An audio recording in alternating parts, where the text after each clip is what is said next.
ഒരു വചനമാണ്, must we not take sorrow to. എന്നുവെച്ചാൽ ദൈവത്തിൽ നിന്ന്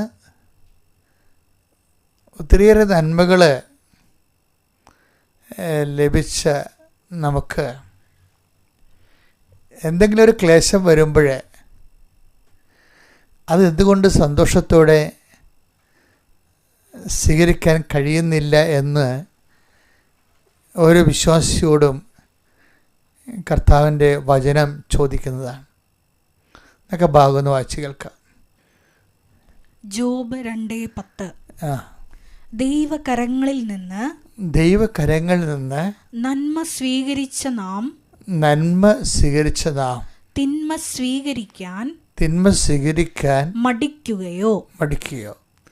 ഇത് ജോബ് ചോദിക്കണമല്ല. ഇത് ശരിക്കും പറഞ്ഞാൽ നമ്മൾ ദൈവസ്നേഹത്തോടെയാണ് ദൈവജനത്തെ അനുധാവനം ചെയ്യുന്നതെങ്കിൽ ദൈവത്തിന് അധികാരമുള്ള വിശ്വാസികളുണ്ട്. ഇപ്പം ദൈവത്തിന് അധികാരമുള്ള വിശ്വാസികൾ. ഇപ്പം ജോബിൻ്റെ പുസ്തകം വായിക്കുമ്പോൾ എനിക്കെപ്പോഴും തോന്നിയിരിക്കുന്നത്, ജോബിനെ ദൈവം ജോബിൻ്റെ ജീവിതത്തിൻ്റെ മേലെ ദൈവം ഒരു സ്വന്തം വ്യക്തി അല്ലെങ്കിൽ ഒരു ഉരുപ്പടി എന്ന രീതിയിൽ മറ്റുള്ളവരെക്കാൾ കൂടുതൽ ദൈവം അവൻ്റെ മേലെ സമ്മർദ്ദങ്ങൾ ചെലുത്തുന്നുണ്ട്, സ്വന്തം ഒരു സ്വകാര്യ വസ്തുവിനെ പോലെ. അതുകൊണ്ടാണ് സാത്താനുമായിട്ടുള്ള ഡിസ്കഷൻ വരുന്നത്. സാത്താൻ നമുക്കറിയാലോ പ്രതീകാത്മകമാണ്. അതായത് സാത്താൻ ഡിസ്കഷനിൽ ദൈവം അഭിമാനത്തോട് ചോദിക്കുന്നതാണ്. ദൈവത്തിൻ്റെ ഒരു അഭിമാനമാണ് ജോബ്. അതായത് നീ ഭൂമിയിൽ എൻ്റെ ദാസനായ ജോബിനെ കണ്ടോ? അതാണ് ചോദ്യം. വായിച്ചത് ആ ഭാഗം ഒന്ന് വായിച്ചത്. ജോബ് 2:3. ജോബ് 2:3. എൻ്റെ ദാസനായ ജോബിനെ നീ ശ്രദ്ധിച്ചോ. അവനെ പോലെ നിഷ്കളങ്കനും നീതിനിഷ്ഠന തിന്മയിൽ നിന്ന് അകന്ന് ജീവിക്കുന്നവനുമായി മറ്റാരെങ്കിലും ഭൂമുഖത്തുണ്ടോ? ദൈവം ഒരു മനുഷ്യനെക്കുറിച്ച് അഭിമാനിക്കുന്നത് ബൈബിളിലെ ഒരു വല്ലാത്ത ഒരു പ്രമേയമാണ്. ഇത് നമ്മളുടെ ഒരു റെഫറൻസ് പോയിൻ്റാണ്. നമ്മളും ഇപ്പം എന്തെങ്കിലുമൊക്കെ സംഭവിക്കുമ്പോൾ അയ്യോ എനിക്ക് അത് കിട്ടിയിരുന്നെങ്കിൽ നമ്മൾ ആഗ്രഹിക്കത്തില്ലേ? അതുപോലെ ഒരു ആഗ്രഹം ഒരു ദൈവ പൈതലിന് തോന്നിക്കും. എന്താണ്? ദൈവം ജോബിനെക്കുറിച്ച് പറഞ്ഞ പോലെ എന്നെക്കുറിച്ച് പറഞ്ഞിരുന്നെങ്കിലെന്ന്. എന്താണ്? എൻ്റെ ദാസനായ ജോബിനെ നീ കണ്ടോ? എന്നിട്ട് ജോബിൻ്റെ നിഷ്കളങ്കതയും നീതിനിഷ്ഠയും ഒക്കെ ആണ്. പക്ഷെ ആ നീതിനിഷ്ഠ എന്ന് പറയുമ്പോൾ നീതിനിഷ്ഠ എന്നുള്ളത് വലിയൊരു വിഷയമാണ്. ജോബിൻ്റെ നീതിനിഷ്ഠ അടിസ്ഥാനപ്പെടുത്തിയിരിക്കുന്നത് എന്താണ്? അത് ഈ 2:10. എന്താണ്? ദൈവത്തിൻ്റെ കാര്യം പറയുമ്പോഴും ഈ നീതിശാസ്ത്രം വർക്കൗട്ട് ചെയ്യുന്നുണ്ട്. എന്താണ്? ദൈവത്തിൽ നിന്ന് നന്മ സ്വീകരിച്ച നമ്മൾ. അത് വായിച്ചത് 2:10. ദൈവകരങ്ങളിൽ നിന്ന് നന്മ സ്വീകരിച്ച നാം തിന്മ സ്വീകരിക്കാൻ മടിക്കുകയോ. അതാണ് നീതി എന്ന് പറയുന്നത്. അതാണ് എൻ്റെ ദാസനെ നീ കണ്ടു. ആ ഭാഗം ഒന്നിട്ട് വായിച്ചേ. ജോബ് 2:3. ജോബ് 2:3 2:10 നമ്മളെ കണക്ഷൻ. എൻ്റെ ദാസനായ ജോബിനെ നീ ശ്രദ്ധിച്ചോ. അവനെ പോലെ നിഷ്കളങ്കനും നീതിനിഷ്ഠനും തിന്മയിൽ നിന്ന് അകന്ന് ജീവിക്കുന്നവനുമായി മറ്റാരെങ്കിലും ഭൂമുഖത്തുണ്ടോ? ഇപ്പം എന്താ പ്രോബ്ലം എന്ന് വെച്ച് കഴിഞ്ഞാൽ ഈ നീതിനിഷ്ഠ എടുത്ത് പറയുന്നുണ്ട്. ഈ നീതിനിഷ്ഠ ആധ്യാത്മികമൊക്കെ ദൈവവുമായിട്ടുള്ള ജീവിത ഇടപാടുകളിലും ഈ നീതി അവൻ സ്വയം സഹിച്ചുകൊണ്ട് നീതി തന്നെയാണ് ഉറച്ചു നിൽക്കുന്നത്. അതാണ് ചോദിക്കുന്നത്. ദൈവത്തിൽ നിന്ന് നമ്മൾ ഒത്തിരി നന്മ സ്വീകരിച്ചവരാണ്. അപ്പം ദൈവത്തിൽ നിന്ന് എപ്പോഴെങ്കിലും തിന്മകൾ വരുമ്പോഴും നമ്മളതിനെ എന്തുകൊണ്ടാണ് അലോസരപ്പെടുന്നത്? അതാണ് അവൻ്റെ നീതിബോധം എന്ന് പറയുന്നത്.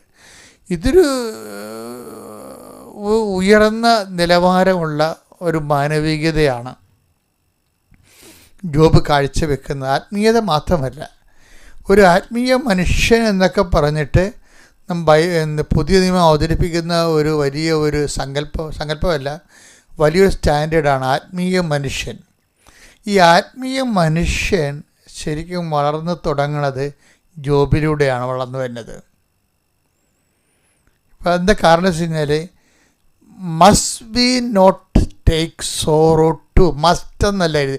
ഇംഗ്ലീഷിൽ കുറച്ചുകൂടി രസമാണ്. Must be not take sorrow to. ഞാൻ എൻ്റെ മനസ്സിലൊക്കെ ഞാൻ ആ വാക്ക് ഇങ്ങനെ ഇടക്ക് മനസ്സിൽ ഇങ്ങനെ വല്ലാതെ ചുമ്മാ കയറി വരും.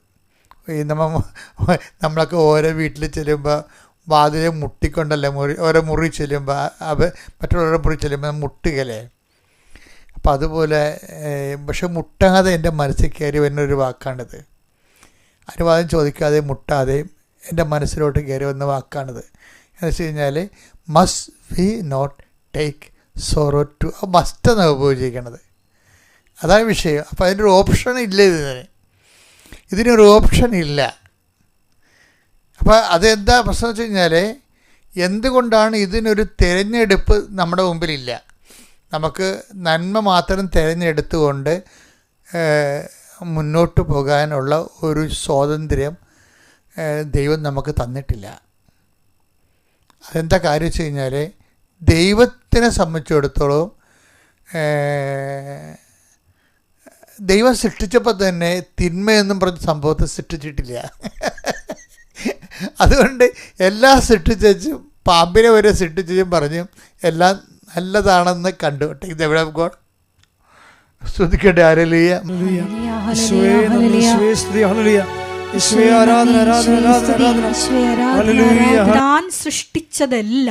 താൻ സൃഷ്ടിച്ചതെല്ലാം വളരെ നന്നായിരിക്കുന്നുവെന്ന്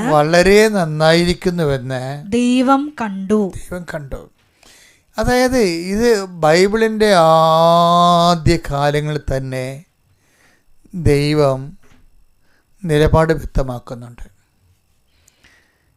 കാര്യം, ദൈവം സൃഷ്ടിച്ചതിൽ തിന്മകളില്ല, നമ്മളെ കൈകാര്യം ചെയ്യുന്നതിലാണ് തിന്മ വരുന്നത്. ഇപ്പോൾ പാമ്പിൻ്റെ കാര്യം തന്നെ ദൈവം പാമ്പിനെ സൃഷ്ടിച്ചതാണ്. പക്ഷേ ഇവിടെ പറയുന്നത് എന്താണ്? പാമ്പിനെ സൃഷ്ടിച്ചൊരു ദൈവമല്ലേ. പക്ഷേ എന്താ പറയണത്? നന്മ തിന്മകളെന്നൊക്കെ പറയുമ്പോൾ അത് തിന്മയിൽ വരണത് എങ്ങനെയാണ്? അത് ദൈവത്തിൻ്റെ വചനങ്ങൾക്ക് സെക്കൻഡ് റെഫറൻസ് കൊടുത്തപ്പോഴാണ് അത് തിന്മയിൽ പോയത്. ഈ വിഷയം വരണത്. അപ്പോൾ നമ്മൾ ദൈവത്തിന് ഒന്നാം സ്ഥാനം കൊടുക്കുക എന്നുള്ളത് ബൈബിൾ മുഴുവനായിട്ട് കീപ്പ് ചെയ്യുന്ന ഒരു ഫ്രെയിം ഓഫ് റെഫറൻസാണ്. നിൻ്റെ കർത്താവ് ദൈവം ഞാനാകുന്നു എന്ന കൽപ്പന ഇങ്ങനൊരു വാട്ടർ മാർക്ക് പോലെ, ഉൽപ്പത്തി പോലെ, ഇപ്പം ആദിപാപം പോലെ ഇങ്ങനെ കിടക്കുന്നുണ്ട്. അപ്പം നമ്മുടെ ഒരു ബുദ്ധിമാനായ മനുഷ്യൻ അവനെന്താ ചെയ്യേണ്ടത്? ബുദ്ധിമാനെ. ഇപ്പം യേശു വന്നപ്പോഴും വിഡ്ഢികളെ കർത്താവ് ഇടയ്ക്ക് ഉപയോഗിച്ചുള്ള വാക്കുകളാണ്. എന്താണ്? വിഡ്ഢിയായ മനുഷ്യൻ, ബുദ്ധിമാനായ മനുഷ്യൻ. അപ്പോൾ ബുദ്ധിമാനായ മനുഷ്യനെക്കുറിച്ച് കർത്താവ് പറഞ്ഞിട്ടുണ്ട്, വിഡ്ഢിയായ മനുഷ്യനെക്കുറിച്ചും പറഞ്ഞിട്ടുണ്ട്. അപ്പോൾ ദൈവം ഒരു സ്പിരിച്വലി ഇൻ്റലിജൻ്റ് ആയിട്ടുള്ള ആൾക്കാരെയാണ് ശരിക്കും റെഫറൻസിൽ കൊണ്ടുവരണത്. ബുദ്ധിമാനായ മനുഷ്യൻ എന്ത് ചെയ്യും? ദൈവത്തിന് ഒന്നാം സ്ഥാനം കൊടുക്കും. ബുദ്ധിമാനായ മനുഷ്യൻ ദൈവത്തിൽ നിന്ന് നന്മ വരണത് പോലെ തന്നെ തിന്മയും സന്തോഷത്തോടെ സ്വീകരിക്കും. അത് ബുദ്ധിയാണ്. മനസ്സിലായേ? അതായത് ബൈബിൾ പറഞ്ഞു വെക്കണമെന്നറിയാമോ? ദൈവത്തിൻ്റെ മനസ്സ് ഫോളോ ചെയ്ത് ജീവിക്കണമെങ്കിൽ നമുക്ക് കുറഞ്ഞ പക്ഷം കുറച്ച് ബുദ്ധി വേണമെന്നാണ്. അല്ലാതെ വികാരമല്ല വേണ്ടത്, ബുദ്ധിയാണ് ശരിക്കും വേണ്ട. അവിടെ അതറിയണമെന്നുണ്ടെങ്കിൽ ഇപ്പോൾ ഉദാഹരണം എന്തുകൊണ്ടാണ് ബുദ്ധി വേണമെന്ന് പറഞ്ഞാൽ ആധ്യാത്മിക വിവേചന ശക്തിക്കാണ് ദൈവം വിവേചിക്കാനുള്ള ആദ്യം മുതൽ വിവേചന വിഷയം ഒരു വല്ലാത്ത വിഷയമാണ്.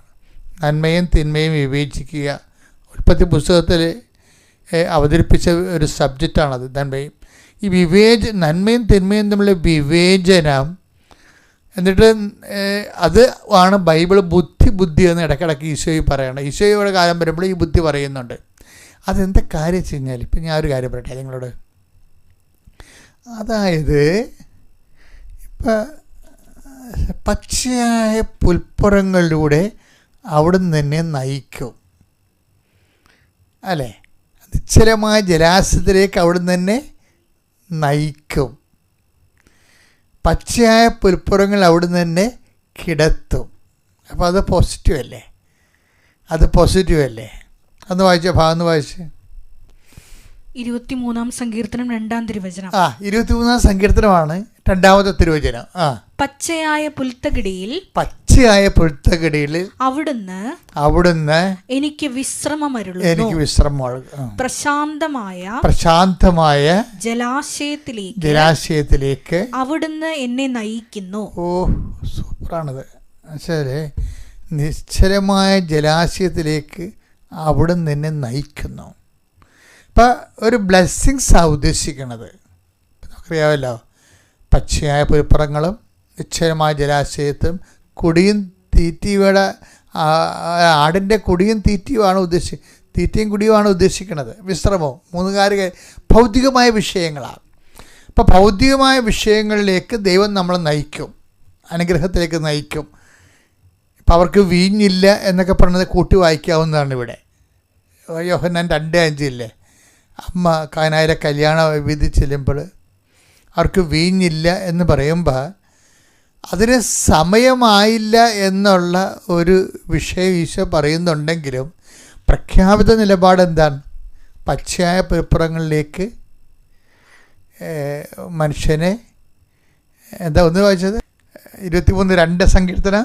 പച്ചയായ പുൽത്തകിടികളിൽ അവിടുന്ന് എനിക്ക് വിശ്രമം വരളും. പ്രശാന്തമായ ജലാശയത്തിലേക്ക് അവിടുന്ന് എന്നെ നയിക്കുന്നു. പുല്ലും വെള്ളവും കൊടുത്ത് തീറ്റി വിശ്രമിപ്പിക്കുന്ന ഭൗതിക ആനുകൂല്യങ്ങളിലേക്ക് ദൈവം നയിക്കും. ജോലിയില്ല, വീടില്ല, വിവാഹം ഒക്കണില്ല, മക്കളില്ല എന്നൊക്കെ പറയുന്ന വിഷയങ്ങളില്ലേ, പ്രഖ്യാപിതമായിട്ട് ഇത് നമുക്ക് നേരത്തെ ദൈവം അഷ്വർ ചെയ്തിട്ടുള്ളതാണ്. പക്ഷേ അതേസമയം തന്നെ എന്താ പ്രശ്നം? വേറെ പ്രോബ്ലം ഉണ്ട്. നമ്മൾ ഈ അഷ്വറൻസ് കഴിയുമ്പോൾ തന്നെ നമുക്ക് കാലാവസ്ഥ ഭേദങ്ങളെക്കുറിച്ച് ഒരു ഇൻ്റലിജൻ്റ് വേണം. നമുക്ക് എന്താണ്, നമ്മളെ ഈ സാധ്വല സമതലങ്ങളിലേക്ക് പച്ചയായ പുൽപ്പുറങ്ങളിലേക്ക് കൊണ്ടുപോകുന്ന ദൈവം തന്നെയാണ് അവിടുന്ന് അവനെ മരുഭൂമിയിലേക്ക് നയിച്ചു എന്ന് എഴുതിയിരിക്കുന്നത്. ഇത് must we not take sorrow ടുവിൻ്റെ ഭാഗമാണ്. യേശുക്രിസ്തുവിനെ യോർദാൻ നദിയിൽ, അതായത് നിശ്ചലമായ ജലാശയത്തിൽ നിന്നും ആണ് ആ മരുഭൂമിയിലേക്ക് കൊണ്ടുപോകുന്നത്. Take the word of God. സ്തുതിക്കട്ടെ. ഹല്ലേലൂയ. ലൂക്ക 4:1. യേശു പരിശുദ്ധാത്മാവ് നിറഞ്ഞവനായി ജോർദാനിൽ നിന്ന് മടങ്ങി ആത്മാവ് അവനെ മരുഭൂമിയിലേക്ക് നയിച്ചു. അവൻ ഇത് കണ്ടല്ലേ, ഇത് നിസ്സാരമായ ഒരു വചനമല്ല. ഇതിൻ്റെ കണക്ഷൻ കിടക്കുന്നത് പച്ചയായ പുൽപ്പുറങ്ങളിലും നിശ്ചലമായ ജലാശയങ്ങളുമാണ്. അവിടുന്ന് തന്നെ പച്ചയായ പുൽപ്പുറങ്ങൾ അവിടെ നിന്ന് കിടത്തും, നിശ്ചലമായ ജലാശയത്തേക്ക് അവിടെ നിന്ന് നയിക്കും. അങ്ങനെ നയിച്ച് ജോർദാൻ നദിയിൽ ജ്ഞാനസ്നാനം സ്വീകരിച്ച ഈശോ പരിശുദ്ധ നിറഞ്ഞു കഴിയുമ്പോൾ പിന്നെ എന്താ ചെയ്യേണ്ടത്? കാലാവസ്ഥ മാറി. Must we not take sorrow too ചോദിക്കണില്ലേ? ആ ദൈവത്തിൻ്റെ ചോദ്യമാണത്. അതിന് ഉത്തരം പറയാൻ കഴിഞ്ഞില്ലെങ്കിൽ നീ ഒരു വിശ്വാസമായിട്ട് തുടരാൻ നിങ്ങൾ അക്സെപ്റ്റബിൾ അല്ല. അതാണ് വിഷയം. മസ്റ്റ് ബി നോട്ട്, അത് നിസ്സാര കാര്യമല്ലത്. എന്താ കാര്യം എന്ന് വെച്ച് കഴിഞ്ഞാൽ ഈ ജോർദാനിൽ നിന്ന് പിന്നെന്താണ് എഴുതിയിരിക്കുന്നത്? ആ ജോർദാൻ നദിമുഖത്ത് നിന്ന് എങ്ങോട്ടാണ് ഈശോ പോണത്? ഒന്ന് വായിച്ചത് ലൂക്കാ 4:1. അതെ അതെ. യേശു പരിശുദ്ധാത്മാവ് നിറഞ്ഞ് ജോർദാനിൽ നിന്ന് മടങ്ങി. ജോർദാൻ നദിമുഖത്തിൽ നിന്ന് മടങ്ങി.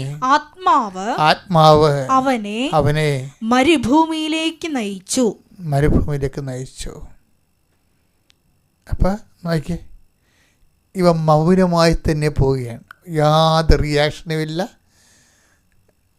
റെസ്പോൺസില്ല, അതുപോലെ തന്നെ മൽപ്പിടുത്തങ്ങളില്ല, ഒന്നുമില്ല. അതായത് ഈ നദീമുഖത്ത് നിന്ന് പിന്നീട് നേരെ ഓപ്പോസിറ്റ് കാലാവസ്ഥയിലേക്കാണ് ഈശോ പോണത്. അതുകൊണ്ടാണ് ജോബ് ചോദിക്കുന്നത്, must be not take sorrow to.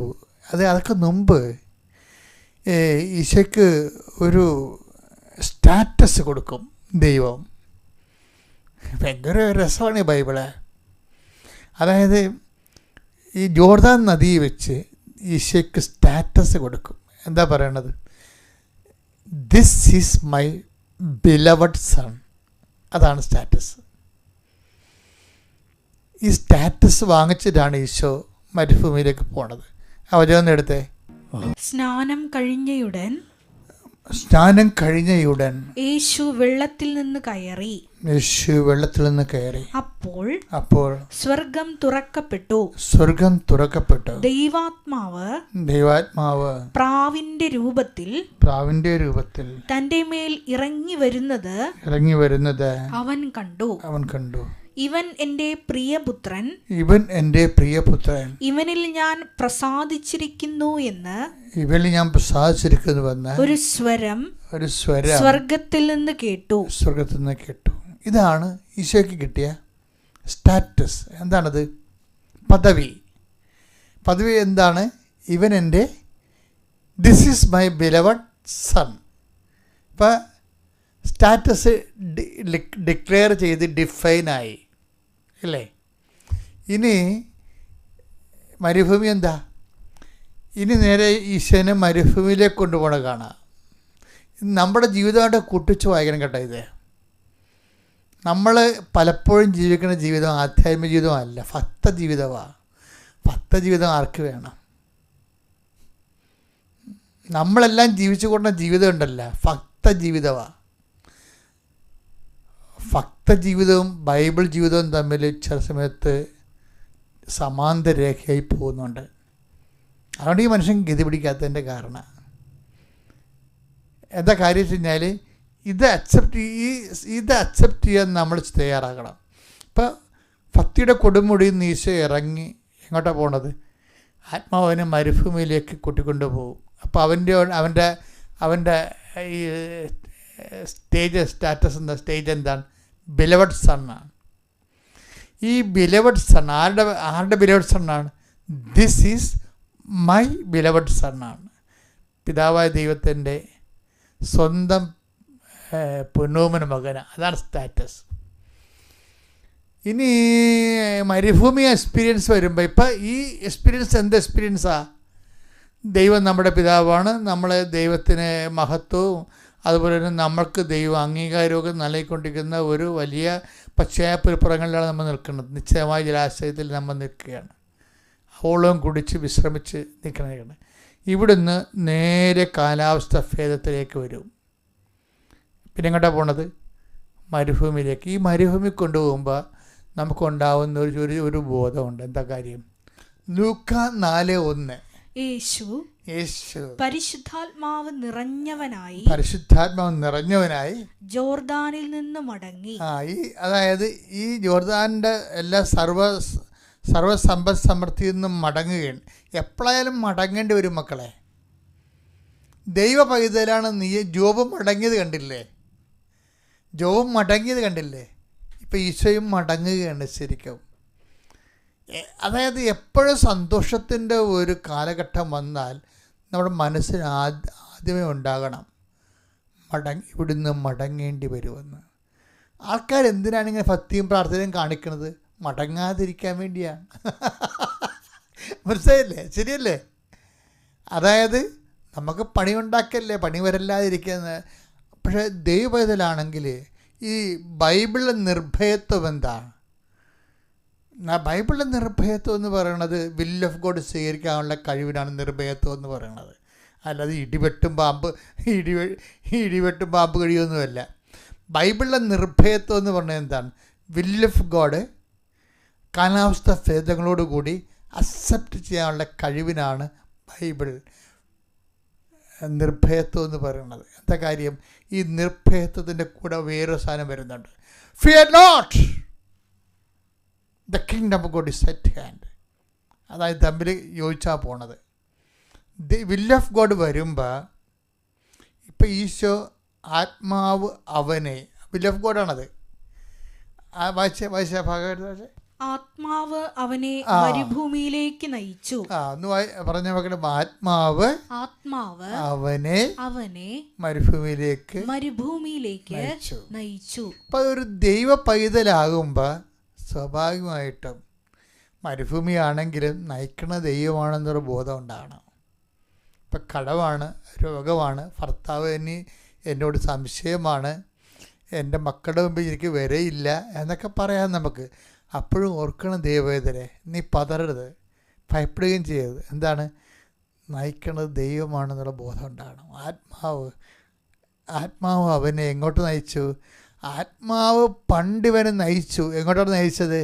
Jordan നദിയിലേക്ക്, നിശ്ചലമായ ജലാശയത്തിലേക്ക് നയിച്ച അതേ ആത്മാവ് തന്നെ ഒന്നുറങ്ങി എഴുന്നേറ്റപ്പോൾ കാലാവസ്ഥ മാറി. എന്താണ്? ആത്മാവ് അവനെ മരുഭൂമിയിലേക്ക് നയിച്ചു. ഇതേ ആത്മാവ് തന്നെ. ഇത് അക്സെപ്റ്റ് ചെയ്യാൻ പറ്റുന്നില്ല. ഇത് അക്സെപ്റ്റ് ചെയ്യണമെങ്കിൽ മിനിമം ധൈര്യം വേണം. കാര്യം നമുക്കിത് must we not take sorrow to. അതാണ് നമ്മൾ കഴിഞ്ഞ ദിവസങ്ങളിലെല്ലാം ഈ ദിവസങ്ങളെല്ലാം കണ്ടുകൊണ്ടിരിക്കുന്നത്, ഇപ്പോൾ പറഞ്ഞുകൊണ്ടിരിക്കുന്നത് തന്നെയാണ്. അതായത് ഇതെല്ലാം കണക്റ്റഡാണ്.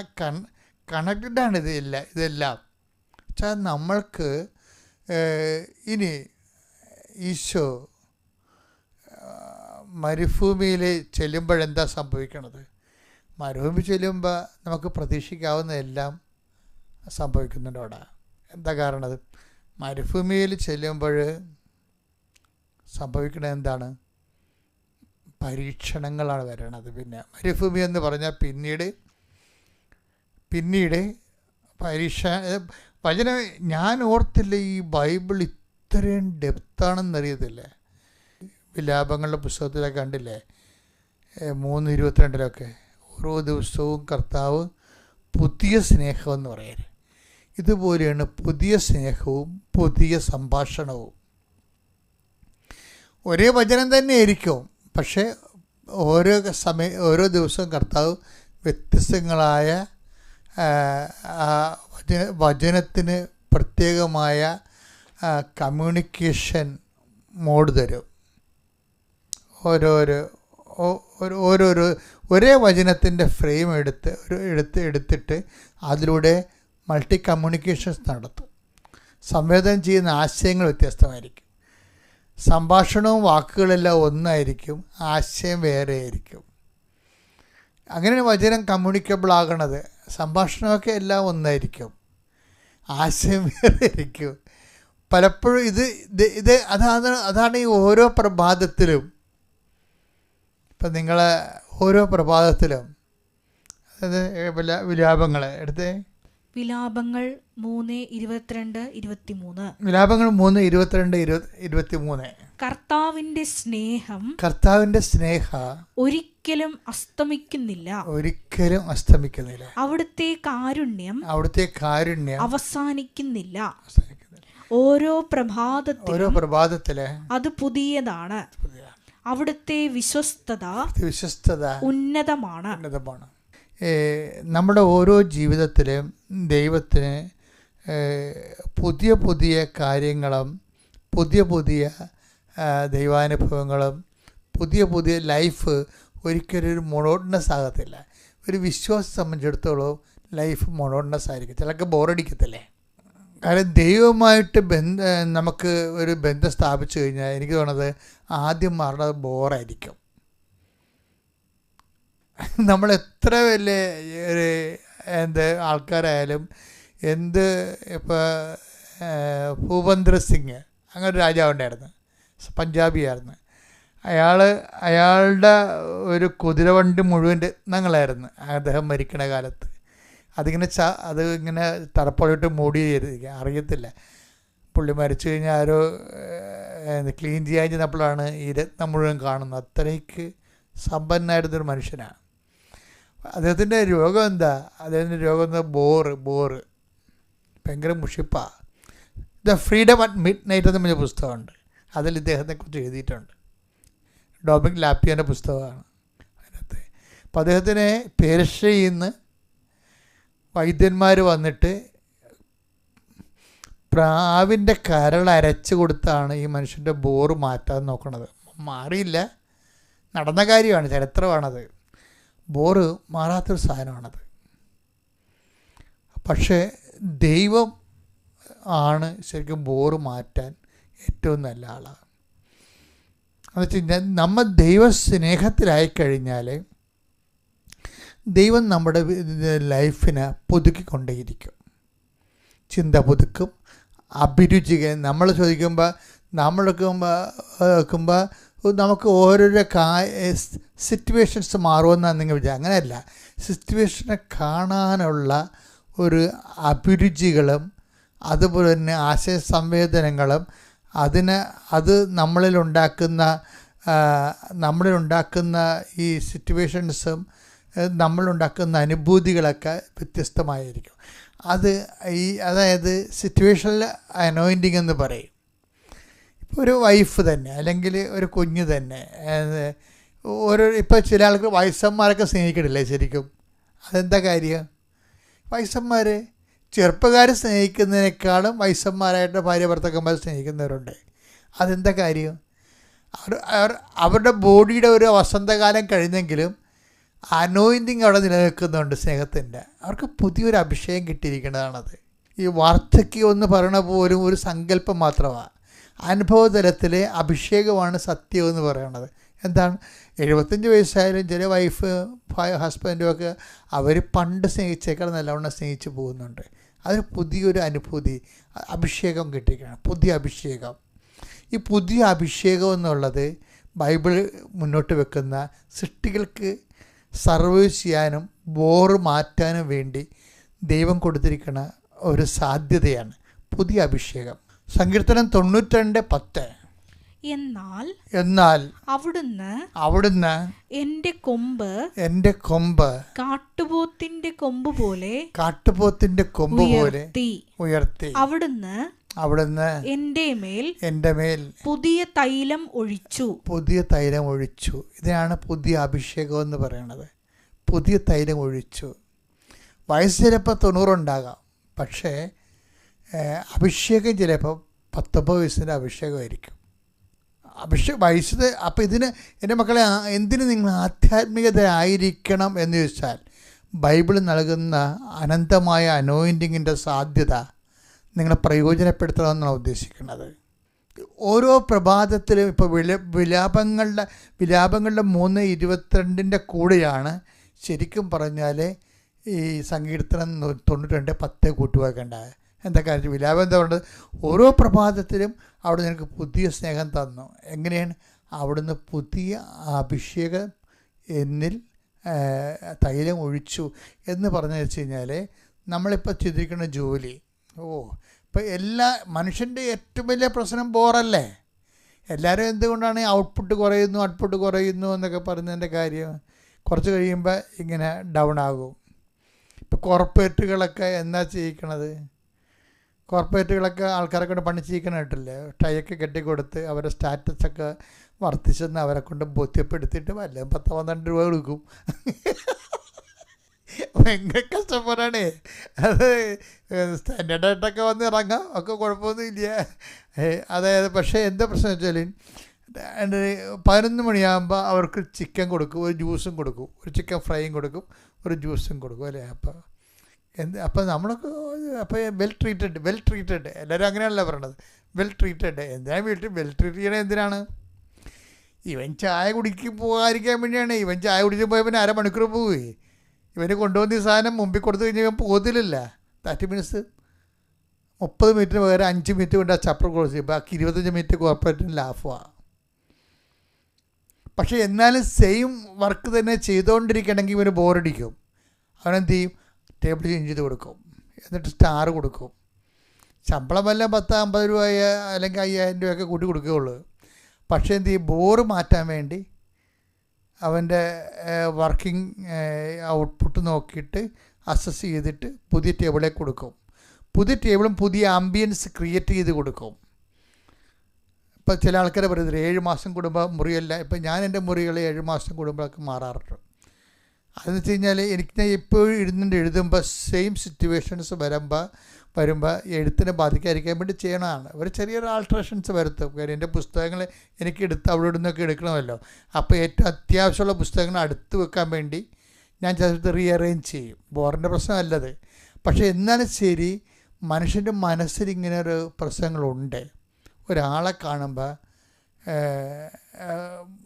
ബോറടിക്കുക, സ്നേഹം കൊടുത്ത് കുറഞ്ഞു പോകണമെന്ന് പറഞ്ഞിട്ട് സ്നേഹം കുറഞ്ഞിട്ടൊന്നുമല്ല. കാര്യം ഈ ബോറെന്നുള്ള സംഭവം വർദ്ധിക്കുന്നത് കൊണ്ടാണ് മറ്റുള്ളവർക്കൊരു മൊണോട്ടണസ്സായിട്ടൊക്കെ തോന്നുന്നത്.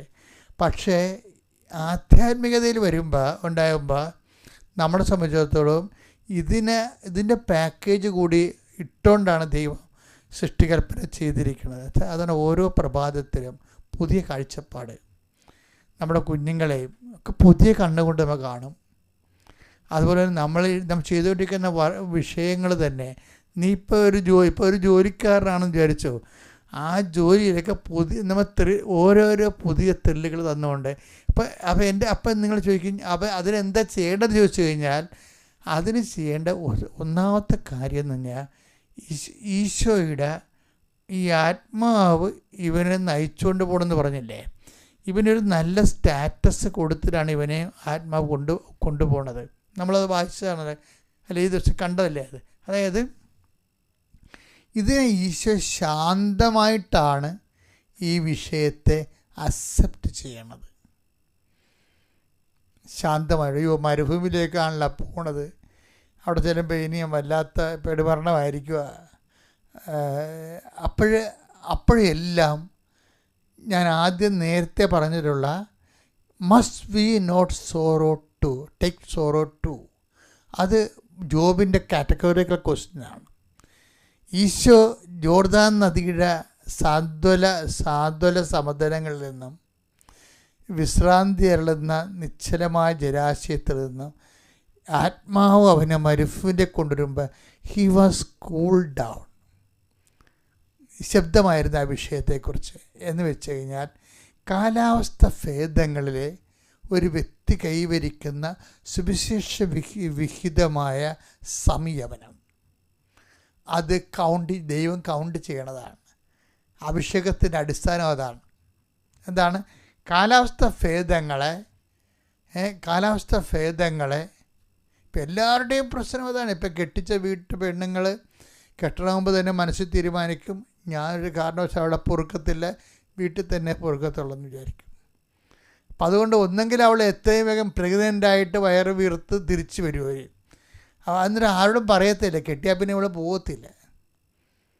എന്താ കാര്യം? ഇതിവിടെ താമസിച്ച് അവിടെ മനസ്സ് അങ്ങനെ പാകപ്പെട്ടിരിക്കുന്നതാണ്. അപ്പപ്പ മമ്മി എന്നൊക്കെ പറഞ്ഞുകൊണ്ട് അങ്ങനെ ഇരിക്കണം. അവൻ്റെ ജീവിതം കോഞ്ഞട്ടെ, അത് പോയി. എത്ര മനുഷ്യരെ നശിപ്പിച്ചിരിക്കണേ. എന്നിട്ട് പിന്നെ നമ്മളിങ്ങനെ പൗഡർ ഇട്ടൊക്കെ മിടുക്കനൊക്കെ നടന്നിട്ട് കാര്യമില്ലേ ശരിക്കും പറഞ്ഞാൽ. ഇതിൻ്റെ ഭീരുത്വം പിന്നിലെല്ലാം വരണതില്ല വിഷയങ്ങളെല്ലാം. അപ്പം ഇതിനെ അതിജീവിക്കുന്നത് അനോയിൻറ്റിങ് കൊണ്ടാണ്. ഓരോ പ്രഭാതത്തിലും പുതിയ സ്നേഹമെന്ന് ഈശോ പറഞ്ഞില്ലേ. ഇപ്പം നീ കല്യാണം കഴിച്ച് ചെല്ലുമ്പോൾ ആ വീട്ടിൽ ചെല്ലുമ്പോൾ അവിടെയുള്ളവർ ചിലപ്പോൾ ഒന്ന് ടേംസായി പോകാൻ കുറച്ച് സമയമെടുക്കും. കുറച്ച് കഴിയുമ്പോൾ നീ അത് പ്രാർത്ഥനാപൂർവ്വം കാത്തിരിക്കണം. ഇപ്പോൾ കണ്ട ഈശോ ജോർദാനിൽ നിന്ന് മരുഭൂമിയിലേക്ക് പോകുന്ന ഒരു ശാന്തതയില്ലേ, അത് നെഞ്ചത്തിടിച്ചും തരുന്നത്. അയ്യോ ഞാൻ ഇന്ന് അവിടെ ചെയ്യുമ്പോൾ ഒരു ഷിഫ്റ്റിങ് വരുന്നുണ്ടല്ലോ. ഈ ജോർദാൻ നദീമുഖത്ത് നിന്ന് യൂദയൻ മരുഭൂമിയിലേക്ക് പോകുന്നതിൻ്റെ ഒരു ഷിഫ്റ്റിംഗ് ഇല്ലേ, ആ യാത്രയിൽ ഈശോ കാണിക്കുന്ന ശാന്തത എന്ന് പറയുന്നത് എന്താണ്?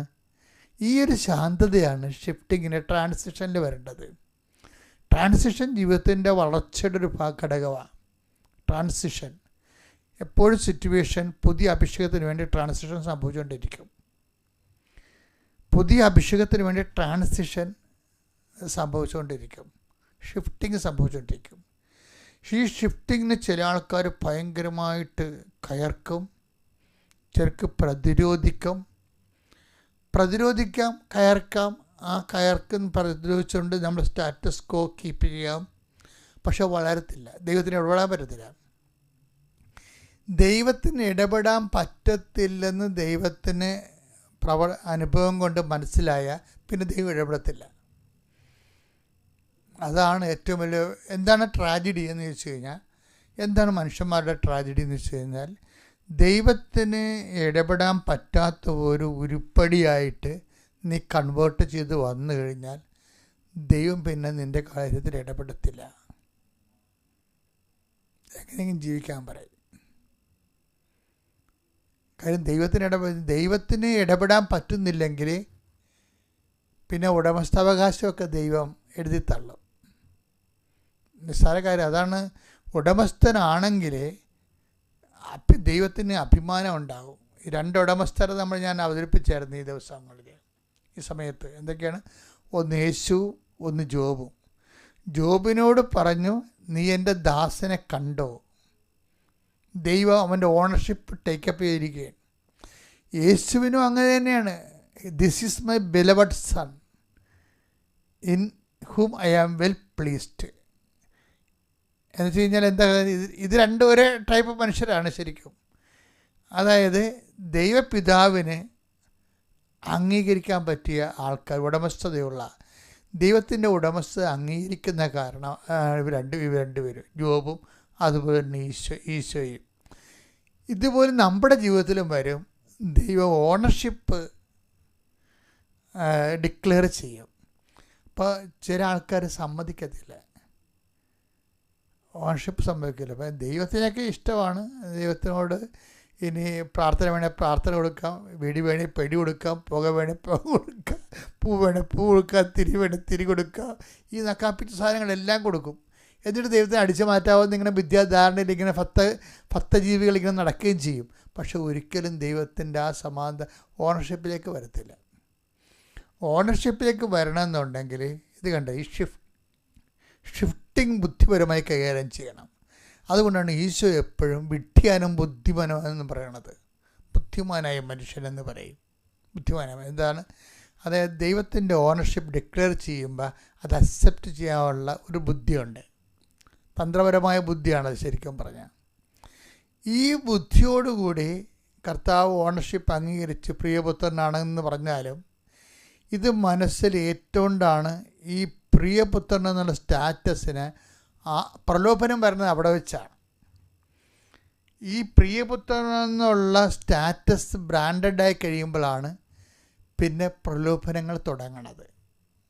എന്താണ് പ്രലോഭനത്തിൽ പറയുന്നത്? എന്താണ് ഈശോയുടെ പ്രലോഭനങ്ങളിൽ ഒന്നാമത്തെ പ്രലോഭനം എന്താണ്? Take the word of God. ലൂക്ക 4:3. അപ്പോൾ പിശാച് അവനോട് പറഞ്ഞു, നീ ദൈവപുത്രനാണെങ്കിൽ. കണ്ട, ഈശോയോട് എന്താ, ഇവൻ ദൈവപുത്രനാണെന്നല്ല നേരത്തെ പറഞ്ഞത്. അതാണ് ഇപ്പം വീണ്ടും ക്വസ്റ്റബിൾ ആയിരിക്കണത്. സ്റ്റാറ്റസിൻ്റെ പ്രോബ്ലമാണിത്. എന്താണ്? This is my beloved sun എന്ന് പറഞ്ഞില്ല. ആര് പറഞ്ഞു? പരമപിതാവ് പറഞ്ഞു. അപ്പോൾ അത് സ്റ്റാറ്റസ് ബ്രാൻഡഡായി. എന്നിട്ട് സ്റ്റാറ്റസ് ബ്രാൻഡഡായി കഴിഞ്ഞാൽ ഉടനെ കാലാവസ്ഥ ഭേദം ഉണ്ടാവും.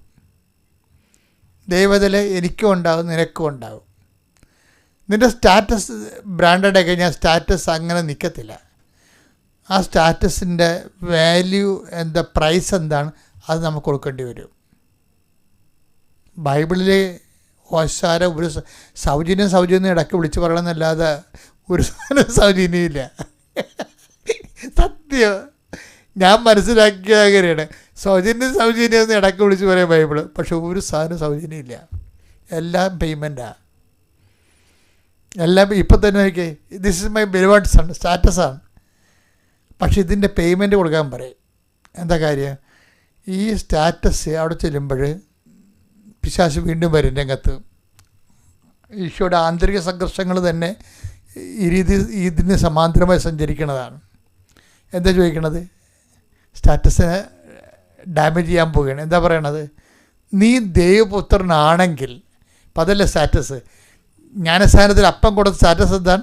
This is my beloved son. എന്നെ നിന്നെക്കുറിച്ച് അപ്പന് തന്നെ കൊടുക്കണത്. അപ്പോൾ പിന്നെ പക്ഷേ അത് ഇങ്ങനെ ആഡംബരമായിട്ട് സൗജന്യമായി എടുത്ത് അണിയാനൊന്നും പറ്റത്തില്ല. അതിൻ്റെ പൈസ കൊടുക്കാൻ പറയും. കോട്ടിട്ട് അടക്കണ്ട, കോട്ടൻ്റെ കാശ് തരാൻ പറയും. നീ ദൈവപുത്രനാണെങ്കിൽ എന്താ പറയേണ്ടത്?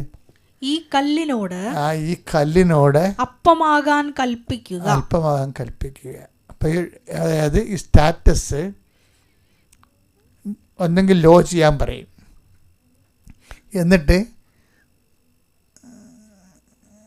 മാന്ത്രികൻ്റെയും അതുപോലെ തന്നെ സ്വന്തം കാര്യങ്ങൾ നേടുന്നതിൻ്റെ ഈ സ്റ്റാറ്റസ് വെച്ചുകൊണ്ട് സ്വന്തം കാര്യങ്ങൾ നേടുന്നതിൻ്റെ, മറ്റുള്ളവരുടെ അംഗീകാരം പിടിച്ചു പറ്റുന്നതിൻ്റെ ഒരു പ്രലോഭനത്തിലേക്ക് ഈശ്വരനെ കൊണ്ടുപോയി.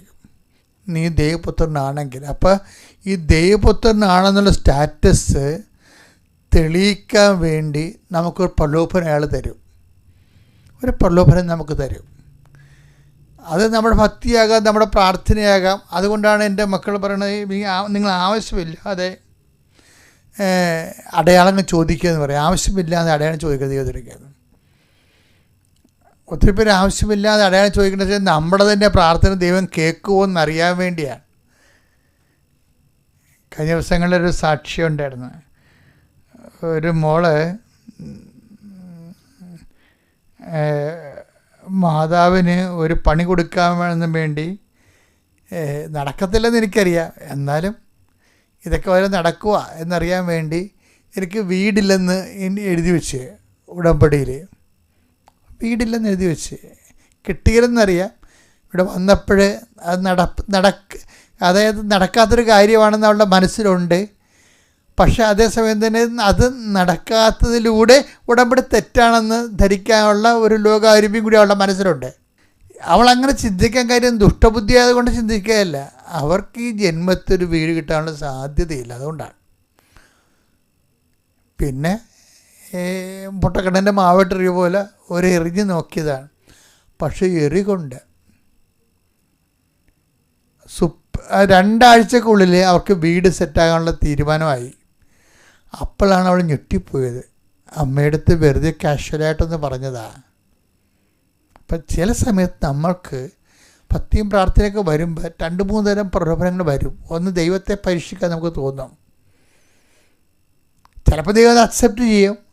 പക്ഷെ അതല്ല പ്രശ്നം. ഒരടയാളം കിട്ടിയതിന് ശേഷം ഞാൻ ദൈവത്തേക്ക് വരാം എന്ന് നമ്മൾ ചിന്തിച്ചാൽ, നമ്മൾ വന്നില്ലെങ്കിലും ദൈവത്തിന് പ്രത്യേകിച്ച് നഷ്ടമൊന്നും ഇല്ല എന്നുള്ളത് നമ്മൾ മനസ്സിലാക്കണം. ഒരിക്കലും എനിക്ക് മനസ്സിലാതിരിക്കണമെന്ന് വെച്ച് കഴിഞ്ഞാൽ, നമ്മൾ ദൈവത്തിനെ പരീക്ഷിക്കരുത്. ദൈവത്തിനെ പരീക്ഷിക്കാൻ മനുഷ്യന്മാർക്ക് പണ്ട് മുതലേ ഉള്ള അതിന് മറുപടി എന്താ ഈശോ പറയണത്? 4:12 യേശു പറഞ്ഞു നിന്റെ ദൈവമായ കർത്താവിനെ പരീക്ഷിക്കരുത് എന്നും പറയപ്പെട്ടിരിക്കുന്നു. ഇപ്പം മനുഷ്യന്മാർക്കുണ്ടാകുന്ന ഒരു വിഷയമാണ് എന്താണ്? ദൈവത്തെ പരീക്ഷിക്കുക. അത് എല്ലാവരും ചെയ്യണത് എങ്ങനെയെന്നറിയാമോ? ആൾക്കാർ ഇതൊക്കെ ചെയ്യണത്, ദൈവം ആദ്യം ഒരു അടയാളം തരട്ടെ എന്ന് പറയും. ദൈവം ഒരു അടയാളം ആദ്യം തരട്ടെ. അപ്പോൾ ആൾക്കാർക്ക് അത് ലോജിക്കാക്കാൻ നോക്കും ആൾക്കാർ. ദൈവം ഒരു അടയാളം ആദ്യം തരട്ടെ, അപ്പോൾ എൻ്റെ മാർക്ക് കൂടുവാൻ നോക്കട്ടെ. മാർക്ക് കൂടും, പക്ഷേ നീ ബ്രാൻഡഡ് ആകും. അതാണ് പ്രശ്നം. ദൈവം ഒരു അടയാളം തരട്ടെ എന്ന് മനുഷ്യനെ ജനിച്ച കാലം മുതൽ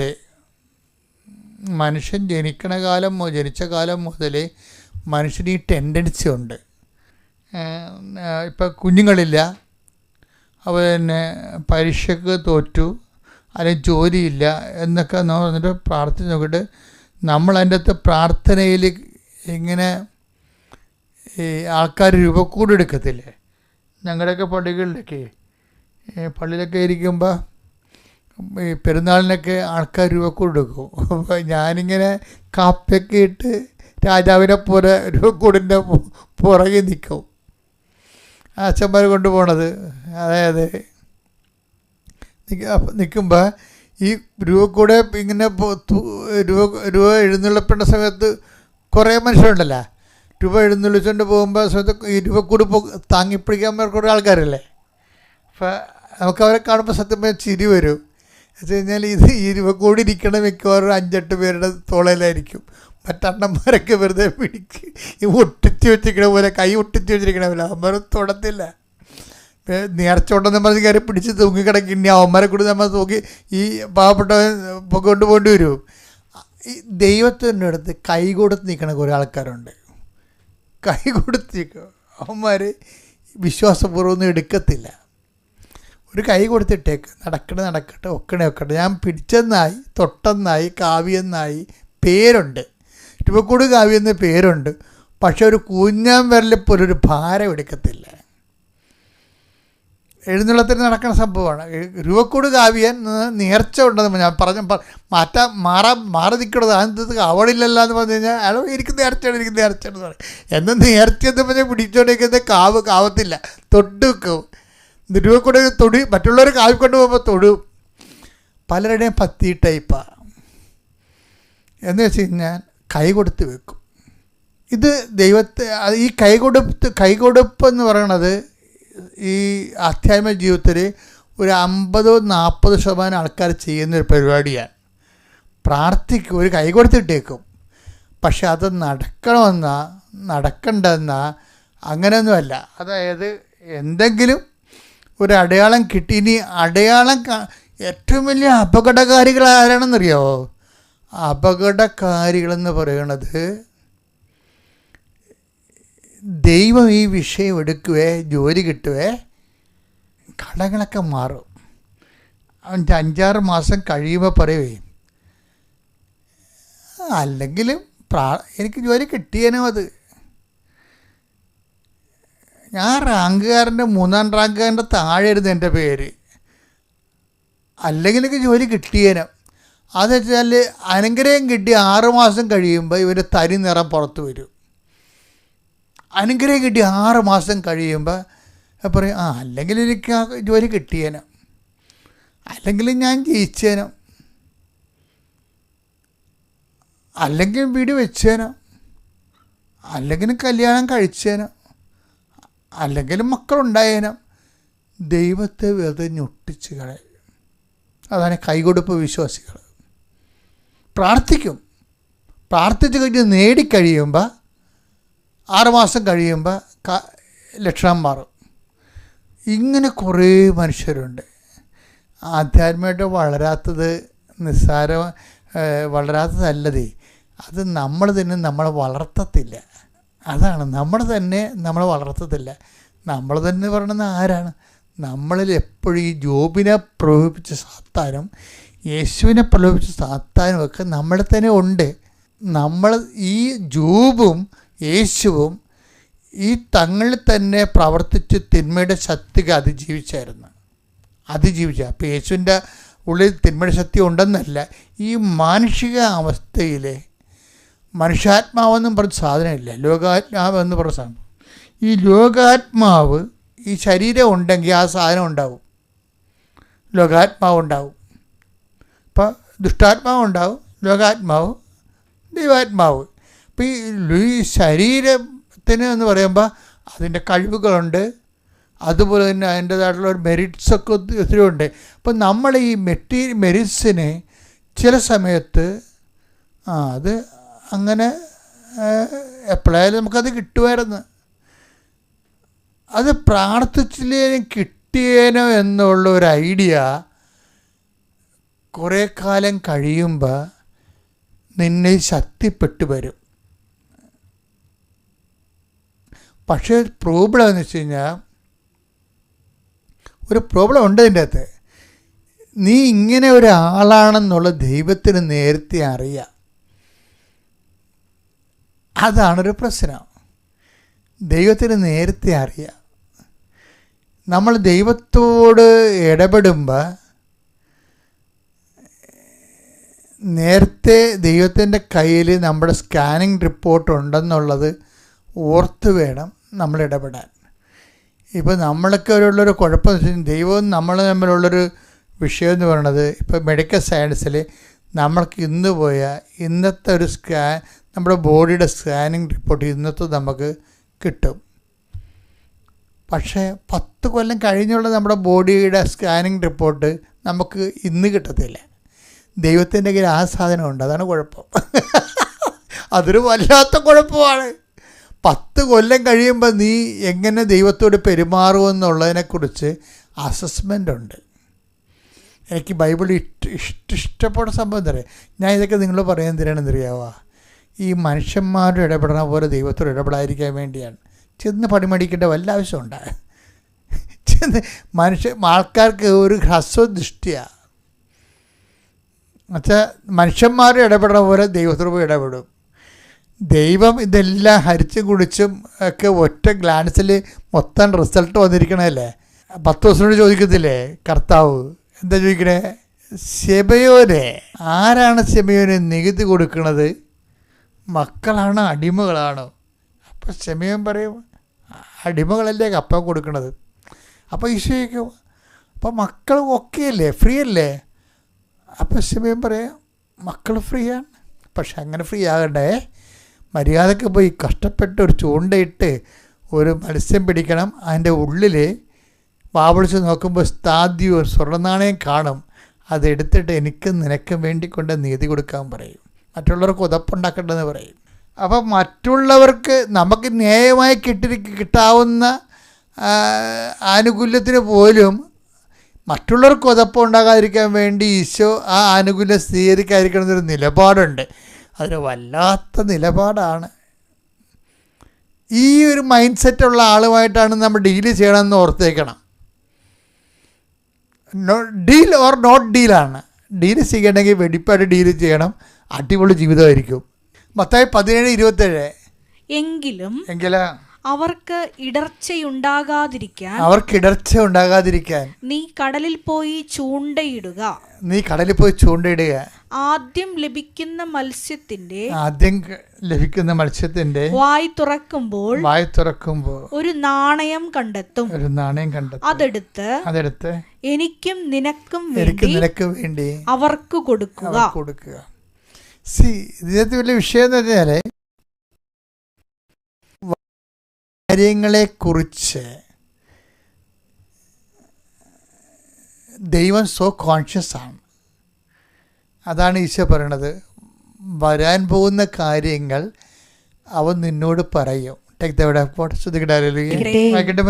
യോഹന്നാൻ 16:14. അവൻ സ്വമേധയാ ആയിരിക്കില്ല സംസാരിച്ചത്. അവൻ കേൾക്കുന്നത് മാത്രം സംസാരിക്കും. വരാനിരിക്കുന്ന കാര്യങ്ങൾ അവൻ നിങ്ങളെ അറിയിക്കും. അവൻ എനിക്കുള്ളവയിൽ നിന്ന് സ്വീകരിച്ച് ഇത് ഒരു ഡേഞ്ചറസ് സോണാണ് ശരിക്കും. വരാനിരിക്കുന്ന കാര്യങ്ങൾ അവൻ നിന്നെ അറിയിക്കും. അപ്പം നമ്മളവർക്ക് നല്ല കാര്യമല്ലേ, വരാനുള്ള കാര്യം നമുക്ക് അറിയാവില്ല. അതല്ല പ്രശ്നം. നമ്മൾ എന്തെങ്കിലും പ്രകൃതം കാണിച്ചാലും ദൈവത്തിന് മുമ്പിൽ മുൻകൂർ റിസൾട്ടാവും. ഈ പ്രാർത്ഥനയെ ബാധിക്കുന്നൊരു വിഷയമാണിത്.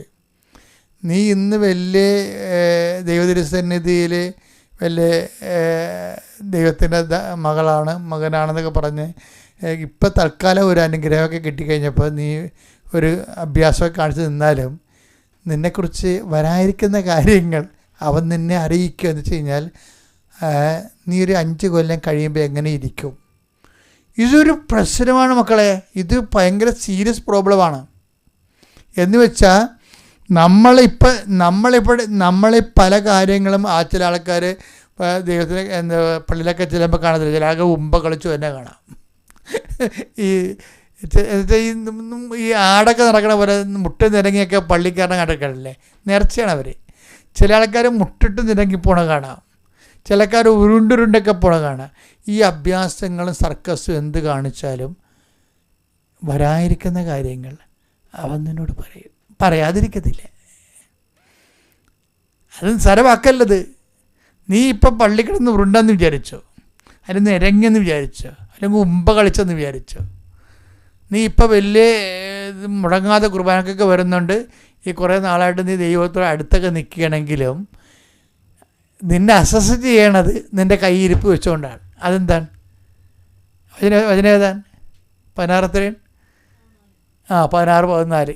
ഇത് DTP ചെയ്ത് വേണമെങ്കിൽ അടുക്കള ഒട്ടിച്ച് വെച്ചോ. എന്താ സംഭവം? ഇത് നമ്മുടെ തലവിധിയാണ് ഈ സംഭവം. എന്താണ്? വരാതിരിക്കുന്ന കാര്യങ്ങൾ അവൻ നിന്നോട് പറയും. ഇപ്പം നമ്മളെ നാളെ ഞാൻ ചില ആൾക്കാരോട് പറയവേ, നാളെ ചെയ്യാൻ പറ്റാത്ത കാര്യങ്ങൾ ഇന്ന് ചെയ്യുമെന്ന് നമ്മൾ വീമ്പടിക്കരുത്. എന്നുവെച്ചാൽ നമ്മളെപ്പോഴും പ്രശ്നം, കർത്താവിൻ്റെ തിരുസന്നിധി ഒരു സന്തുലിതാവസ്ഥ നിലനിർത്താൻ കഴിയണേ. അതായത് ചില സമയത്ത് പീക്കിലോട്ട് ദൈവ ചൈതന്യം ഇങ്ങനെ പോവും, എന്നിട്ട് നേരെ ഗ്രാഫ് താഴേക്ക് വരും, പിന്നെ ഉയരും, ഇങ്ങനെ താഴും. അങ്ങനെ പോകേണ്ട കാര്യമില്ല. ശരിക്കും പറഞ്ഞാൽ യാതൊരുവിധ വെല്ലും ബ്രേക്കും ജീവിതത്തിൻ്റെ മേലില്ലെങ്കിലും എപ്പോഴും ദൈവത്തെ സംബന്ധിച്ചിടത്തോളം കിട്ടണ അനുഗ്രഹത്തിന് ആനുപാതികമായിട്ടാണ് നിങ്ങളെ കേൾക്കണ പാട്ടിന് പറ്റുന്ന ഡാൻസ് എന്ന് പറഞ്ഞാൽ, കേൾക്കണ പാട്ടിന് പറ്റുന്ന ഡാൻസ്. ഇപ്പം നിങ്ങൾക്ക് കുറച്ച് അനുഗ്രഹം കിട്ടിയാണെങ്കിൽ ദൈവത്തിന് കുടുംബ പ്രാർത്ഥന കൊണ്ട് എല്ലാ സാധനമാണ്. കേൾക്കുന്ന പാട്ടിന് പറ്റുന്ന ഡാൻസ് എന്ന് വെച്ച് കഴിഞ്ഞാൽ ഇപ്പം കുടുംബ പ്രാർത്ഥനയൊക്കെ ഉണ്ട്. കാര്യം മകന് ജോലി കിട്ടി, വീടൊക്കെ വെച്ച്, അച്ഛൻ വന്ന് വീടൊക്കെ വഞ്ചരിച്ച്, ഇപ്പോൾ വലിയ മുട്ടിപ്പാടൊന്നുമില്ല, ഇപ്പോൾ ഓക്കെയാണ്. ഇനിയിപ്പോൾ കൊച്ചു നാളെ കേൾക്കുകയാണ് അവൻ്റെ വിസ ക്യാൻസലാകാൻ പോവുകയാണ്. അയ്യോ ഞാൻ എന്തുമാത്രം കഷ്ടപ്പെട്ട് പ്രാർത്ഥിച്ചതാണ് എന്ന് പറഞ്ഞുകൊണ്ട് അപ്പം തന്നെ പിന്നെ പ്രാർത്ഥന മുടക്കുന്നേ. വരാനിരിക്കുന്ന കാര്യങ്ങൾ അവൻ നിന്നോട് പറയും. അതാണ് വിഷയം. അത് എന്നുവെച്ചാൽ കാലാവസ്ഥകളിലെ ഭേദങ്ങളിൽ കൈവരിക്കുന്ന സന്തുലിതാവസ്ഥ ദൈവത്തിരുസന്നിധിയിൽ വെടിപ്പോടെ നിൽക്കാൻ നമ്മളെ സഹായിക്കുന്നതാണ്. അപ്പോൾ ഇപ്പോൾ കുറച്ച് കാര്യങ്ങളൊക്കെ എല്ലാം ഭംഗിയായിട്ട് എനിക്കാണെങ്കിൽ ചേടത്തിമാരെ കൊണ്ട് ഭയങ്കര പേടിയുള്ളൊരു മനുഷ്യനാണ് ഞാൻ. ഇവരൊക്കെ ഇങ്ങനെ വാരിക്കെട്ടിയൊക്കെ ഓരോ കാര്യം പറയുമ്പോൾ ഞാൻ മൈൻഡ് ചെയ്യത്തില്ല. അതെന്ന് വെച്ച് കഴിഞ്ഞാൽ എനിക്കറിയാം ഇപ്പം ഇത് നല്ലപ്പോഴും കുറേ അനുഗ്രഹങ്ങളൊക്കെ കിട്ടി, മക്കളൊക്കെ രക്ഷപ്പെട്ടൊക്കെ കഴിഞ്ഞപ്പോഴാണ് ഇവർ വലിയ സംഭവമൊക്കെ പറയണമെങ്കിലും നാളെ ഇവർക്കൊരു പണി കിട്ടുകയാണെങ്കിൽ ഈ സാഹചര്യങ്ങളൊന്നും ഈ ഭക്തിയും ഉണ്ടാകത്തില്ല, പ്രാർത്ഥനയും ഉണ്ടാകത്തില്ല. മോന്തം കയറ്റി എവിടെയെങ്കിലും ദൈവത്തിനെയും തെറി വിളിച്ച് എവിടെയെങ്കിലും മൂലക്ക് കുത്തിയിരിക്കണ കാണാം. ഇത്രയേ ഉള്ളൂ സാധനം. ഇങ്ങനെയുള്ളവർക്ക് ഇങ്ങനെ തന്നെ 8ന്റെ പണി കിട്ടുകയും ചെയ്യും. എന്താ കാര്യം ചെറിയാവോ? അതായത് നീ അത്തിവൃക്ഷത്തിൻ്റെ ചുവട്ടിലായിരിക്കുമ്പോൾ ഇത് പക്ഷേ ഇതിന് വരവ് ഇത്തിരി പെശക് വരവാണ് ഈ വരുന്നത്. ഇപ്പോൾ നീ ഒരുത്തരെ കണ്ടുമുട്ടിയ കാര്യമാണ്. ആ നാന്താരിയല്ല. റബ്ബി നീ എന്നെ എങ്ങനെ അറിഞ്ഞു എന്ന് ചോദിക്കുമ്പോൾ ഈശോ പറയും, നീ അത്തിവൃക്ഷത്തിൻ്റെ ചുവട്ടിലായിരുന്നപ്പോൾ പീലിപ്പോസ് നിന്നെ കാണുന്നതിന് മുമ്പേ. അതൊക്കെ എനിക്ക് കേൾക്കുമ്പോൾ ഭയങ്കര ഇഷ്ടമാണ്. അതായത് പീലിപ്പോസ് എന്ന് പറഞ്ഞൊരാൾ നമുക്കുണ്ടാകുമല്ലോ. നിൻ്റെ അപ്പൻ, നിൻ്റെ അമ്മ, നിൻ്റെ ചിറ്റപ്പൻ, നിൻ്റെ ആൻറ്റി, നിൻ്റെ അങ്കിള്, ഇങ്ങനെ കുറേ അണ്ണന്മാരുണ്ട്. അത് പീലിപ്പോസ്. നമ്മൾ കുറേ പീലിപ്പോസുമാരുണ്ടാവും. കർത്താവ് എന്ന് പറഞ്ഞാൽ നിൻ്റെ ആൻറ്റിയും അണ്ണനും കൂട്ടുകാരും അതാണ് പീലിപ്പോസ് എന്ന് പറഞ്ഞ ആ കക്ഷികളൊക്കെ നിന്നെ കാണുന്ന മുമ്പ് കാണാൻ തുടങ്ങിയവരാണ് ഞാൻ. എൻ്റെ പ്രിയപ്പെട്ടവരെ യോഹന്നാൻ 1:48. അപ്പോൾ നഥാനിയേൽ ചോദിച്ചു, നീ എന്നെ എങ്ങനെ അറിയുന്നു? യേശു മറുപടി പറഞ്ഞു, പീലിപ്പോസ് നിന്നെ വിളിക്കുന്നതിന് മുമ്പ് നീ അത്തിമരത്തിന്റെ ചുവട്ടിലിരിക്കുമ്പോൾ ഞാൻ നിന്നെ കണ്ടു. അപ്പോഴേ ഈശോയ്ക്ക് നമ്മളെക്കുറിച്ചുള്ള അസസ്മെൻറ്റ്, എന്നിട്ട് ഈ അസസ്മെൻറ്റിൻ്റെ അകത്ത് ഒരു ഐഡൻറ്റിറ്റി പറയുന്നുണ്ട്. കർത്താവ് ഫിക്സ് ചെയ്തിരിക്കുന്ന ഐഡൻറ്റിറ്റി ഉണ്ട്. എന്താണ് അത്? ഒരു വെല്ലുവിളിയാണ് നമ്മുടെ മുമ്പിൽ. എന്താണെന്ന് വെച്ച് കഴിഞ്ഞാൽ, ഇതാ ഒരു യഥാർത്ഥ ഇസ്രയേലിയൻ, ഇവനിൽ യാതൊരു കാപട്യവും ഇല്ല. എൻ്റെ മക്കളെ, ഞാൻ നിങ്ങളുടെ കാലെ പിടിച്ച് പറയുകയാണ്, കർത്താവുമായിട്ട് മുന്നോട്ട് പോകാൻ ഉദ്ദേശിക്കണമെന്നുണ്ടെങ്കിൽ ഈ വിഷയം ഒന്ന് സീരിയസ് ആയിട്ട് എടുക്കണം. എന്താണെന്ന് വായിച്ചത്? യോഹന്നാൻ 1:47. നഥാനിയേൽ തന്റെ അടുത്തേക്ക് വരുന്നത് കണ്ട് യേശു അവനെ പറ്റി പറഞ്ഞു. യേശു അവനെ കുറിച്ച് പറഞ്ഞു, ഇതാ നിഷ്കപടനായ ഒരു യഥാർത്ഥ ഇസ്രായേൽക്കാരൻ. ഇവനിൽ യാതൊരു കാപട്യവുമില്ല. എൻ്റെ പ്രിയപ്പെട്ട പ്രശ്നം വെച്ചാൽ, യേശുവിനെ 1650 അല്ലെങ്കിൽ 550 വർഷം മുമ്പാണ് ഹിസ്റ്റോറിക്കലായിട്ട് ഈ യാക്കോബ് എന്ന് പറയുന്ന കക്ഷി ജീവിച്ചിരുന്നത്. അപ്പോൾ ഈ നാഥാനിയേലെ കാണാൻ പറയുന്നത്, യാക്കോബിനെ കുറിച്ച് നമ്മളിപ്പോൾ നമ്മുടെ പിതാവായ അബ്രഹാത്തിൻ്റെ മകൻ, ഇസ്ഹാക്കിൻ്റെ മകൻ, യാക്കോബിൻ്റെ ദൈവം എന്നൊക്കെ നമ്മൾ പറയുന്നത്, യാക്കോബിൻ്റെ ദൈവം എന്നൊക്കെ നമ്മൾ പറയുന്നുണ്ടെങ്കിലും യേശു ഈ മനുഷ്യനെക്കുറിച്ച് കോംപ്രമൈസ് ഇല്ലാതെ സംസാരിക്കണം. ഇയാൾ കാപട്യക്കാരനാണെന്നാണ്. അത് സുവിശേഷകന്മാർ ആ വന്ന വെളിപാട് അതുപോലെ എഡിറ്റ് ചെയ്യാതെ നേരെ അടിച്ച് കയറുകയും ചെയ്ത്. ഇവർ ആദ്യം ഇത് വെളിപാട് വരുന്നത് എഴുത്തുകാർക്ക്, സുവിശേഷകന്മാർക്കല്ലേ വന്നത്. കർത്താവ് പറഞ്ഞ കാര്യങ്ങൾ അവർ അതുപോലെ തന്നെ, ഇത് യാക്കോബിന് ദൈവമാണ്, യാക്കോബ് ദൈവം തന്നെ അറിയപ്പെട്ട യാക്കോബിന് ദൈവം എന്നുള്ളതാണ്. അപ്പോൾ കാപട്യക്കാരന് ദൈവമായിട്ട് അറിയപ്പെടാൻ ദൈവം ആഗ്രഹിക്കുമോ? അപ്പം അതുകൊണ്ട് ഇത് വേണേൽ എഡിറ്റ് ചെയ്ത് കളയാമെന്ന് പറഞ്ഞാൽ അവരാരും എഡിറ്റ് ചെയ്ത് കളഞ്ഞില്ല. യേശു എന്ത് പറഞ്ഞ്, യാക്കോബ് കാപട്യക്കാരൻ ആണെങ്കിൽ കാപട്യക്കാരൻ തന്നെയാണ്, അതിൻ്റെ അകത്ത് മാറ്റാൻ പറ്റത്തില്ല. നമുക്ക് ബ്രാൻഡഡ് ആകാതിരിക്കാൻ വേണ്ടി നോക്കണേ മക്കളെ. കാപട്യം ഒരു പ്രോബ്ലമാണ്. ഇപ്പോൾ സായിപ്പിനെ കാണുമ്പോൾ കവാത്ത് മറക്കണം എന്ന് പറഞ്ഞില്ലേ. പ്രാർത്ഥനയുടെ ഉത്തരങ്ങളിൽ ഏറ്റവും വലിയ പ്രോബ്ലമുള്ള കാപട്യമാണ്. 1650 കൊല്ലം മുമ്പ് ജീവിച്ചിരുന്ന മനുഷ്യനാണ് യാക്കോബ്, യേശുക്രിസ്തുവിനേക്കാളും. പക്ഷേ ഇത്രയും നാൾ പ്രശ്നങ്ങളൊന്നും ഇല്ലായിരുന്നേ. പക്ഷെ കാപട്യമില്ലാത്ത ഒരാളെ കണ്ടപ്പോൾ മറ്റൊരു പണി കിട്ടി. നാഥാനിയേലിനെ കണ്ടപ്പോൾ, കാപട്യമില്ലാത്തവരെ കണ്ടപ്പോൾ യഥാർത്ഥ കാപട്യക്കാരനെ കർത്താവ് വിളിച്ചത് കൊണ്ടുവരുന്നു. ഇവനിൽ എന്ത് പറയുന്നുണ്ട്? ഇവനിൽ ഈ നാഥാനിയേലിൽ യാതൊരു കാപട്യവും ഇല്ല. അപ്പോൾ തന്നെ ബുദ്ധിയും ബോധമുള്ള മനസ്സിലാക്കണം. എന്താണ്? കാപട്യമില്ലാതെ ജീവിച്ച കർത്താവ് എപ്പോഴായാലും അക്സെപ്റ്റ് ചെയ്യുമെന്ന്.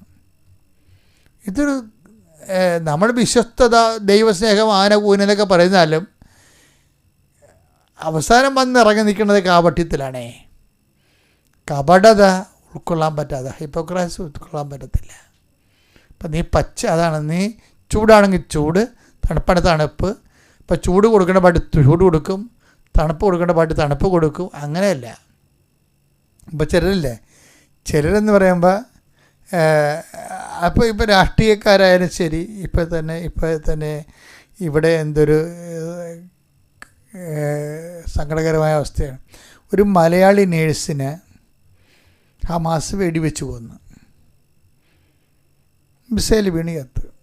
അവർ മലയാളിയാണ്. അവരുടെ ബോഡി ഇവിടെ വന്നപ്പോൾ ഈ അണ്ണന്മാരാരും പോയില്ലല്ലേ. അപ്പം മനുഷ്യത്വത്തെക്കാൾ ഉപരി അപ്പോഴേ അതേസമയം തന്നെ ഈ മലയാളി നേഴ്സിനെ ഇസ്രയേൽക്കാരാണ് എൻ്റെ മിസൈൽ വീണാണ് മരിച്ചെങ്കിലേ ഉള്ള അവസ്ഥ എന്തായിരിക്കും ഇവിടെ? മന്ത്രിയുടെ ഭാര്യയും മക്കളും എല്ലാം അവിടെ പോയി കിടന്ന് കരയണ കാണാം. അപ്പോൾ ഇതിനൊരു മനുഷ്യത്തിനേക്കാൾ വലിയൊരു കാപട്യമുണ്ട് ഇതിൻ്റെ ശരിക്കും.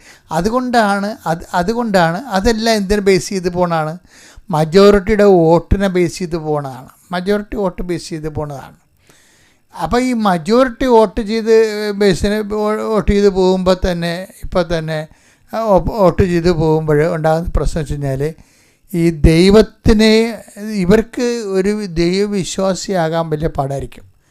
അതെന്താ കാരണം വെച്ച് കഴിഞ്ഞാൽ ദൈവം ഇപ്പോൾ ക്രിസ്ത്യൻസാണ് ഇത് കാണിച്ചെങ്കിലും അവർ കാണിച്ചത് എന്താണെന്ന് വെച്ച് കഴിഞ്ഞാൽ ഒരു വിഭാഗം ജനങ്ങളുടെ വിഷയത്തിൽ ആ വിഭാഗത്തിൻ്റെ ജനാധിപത്യ ക്രമത്തിൽ അവിടെ വോട്ട് നഷ്ടപ്പെടാതിരിക്കാൻ വേണ്ടിയുള്ള പരിപാടിയെ കാണിക്കണത് എല്ലാവരും കാണിക്കണത്. ഇപ്പം എന്താ പ്രോബ്ലം വെച്ച് കഴിഞ്ഞാൽ ഇതൊന്നും സുവിശേഷ വിഹിതമായി നമ്മളിതിനെക്കുറിച്ച് സംസാരിക്കും. അതെന്തുകൊണ്ടാണ്?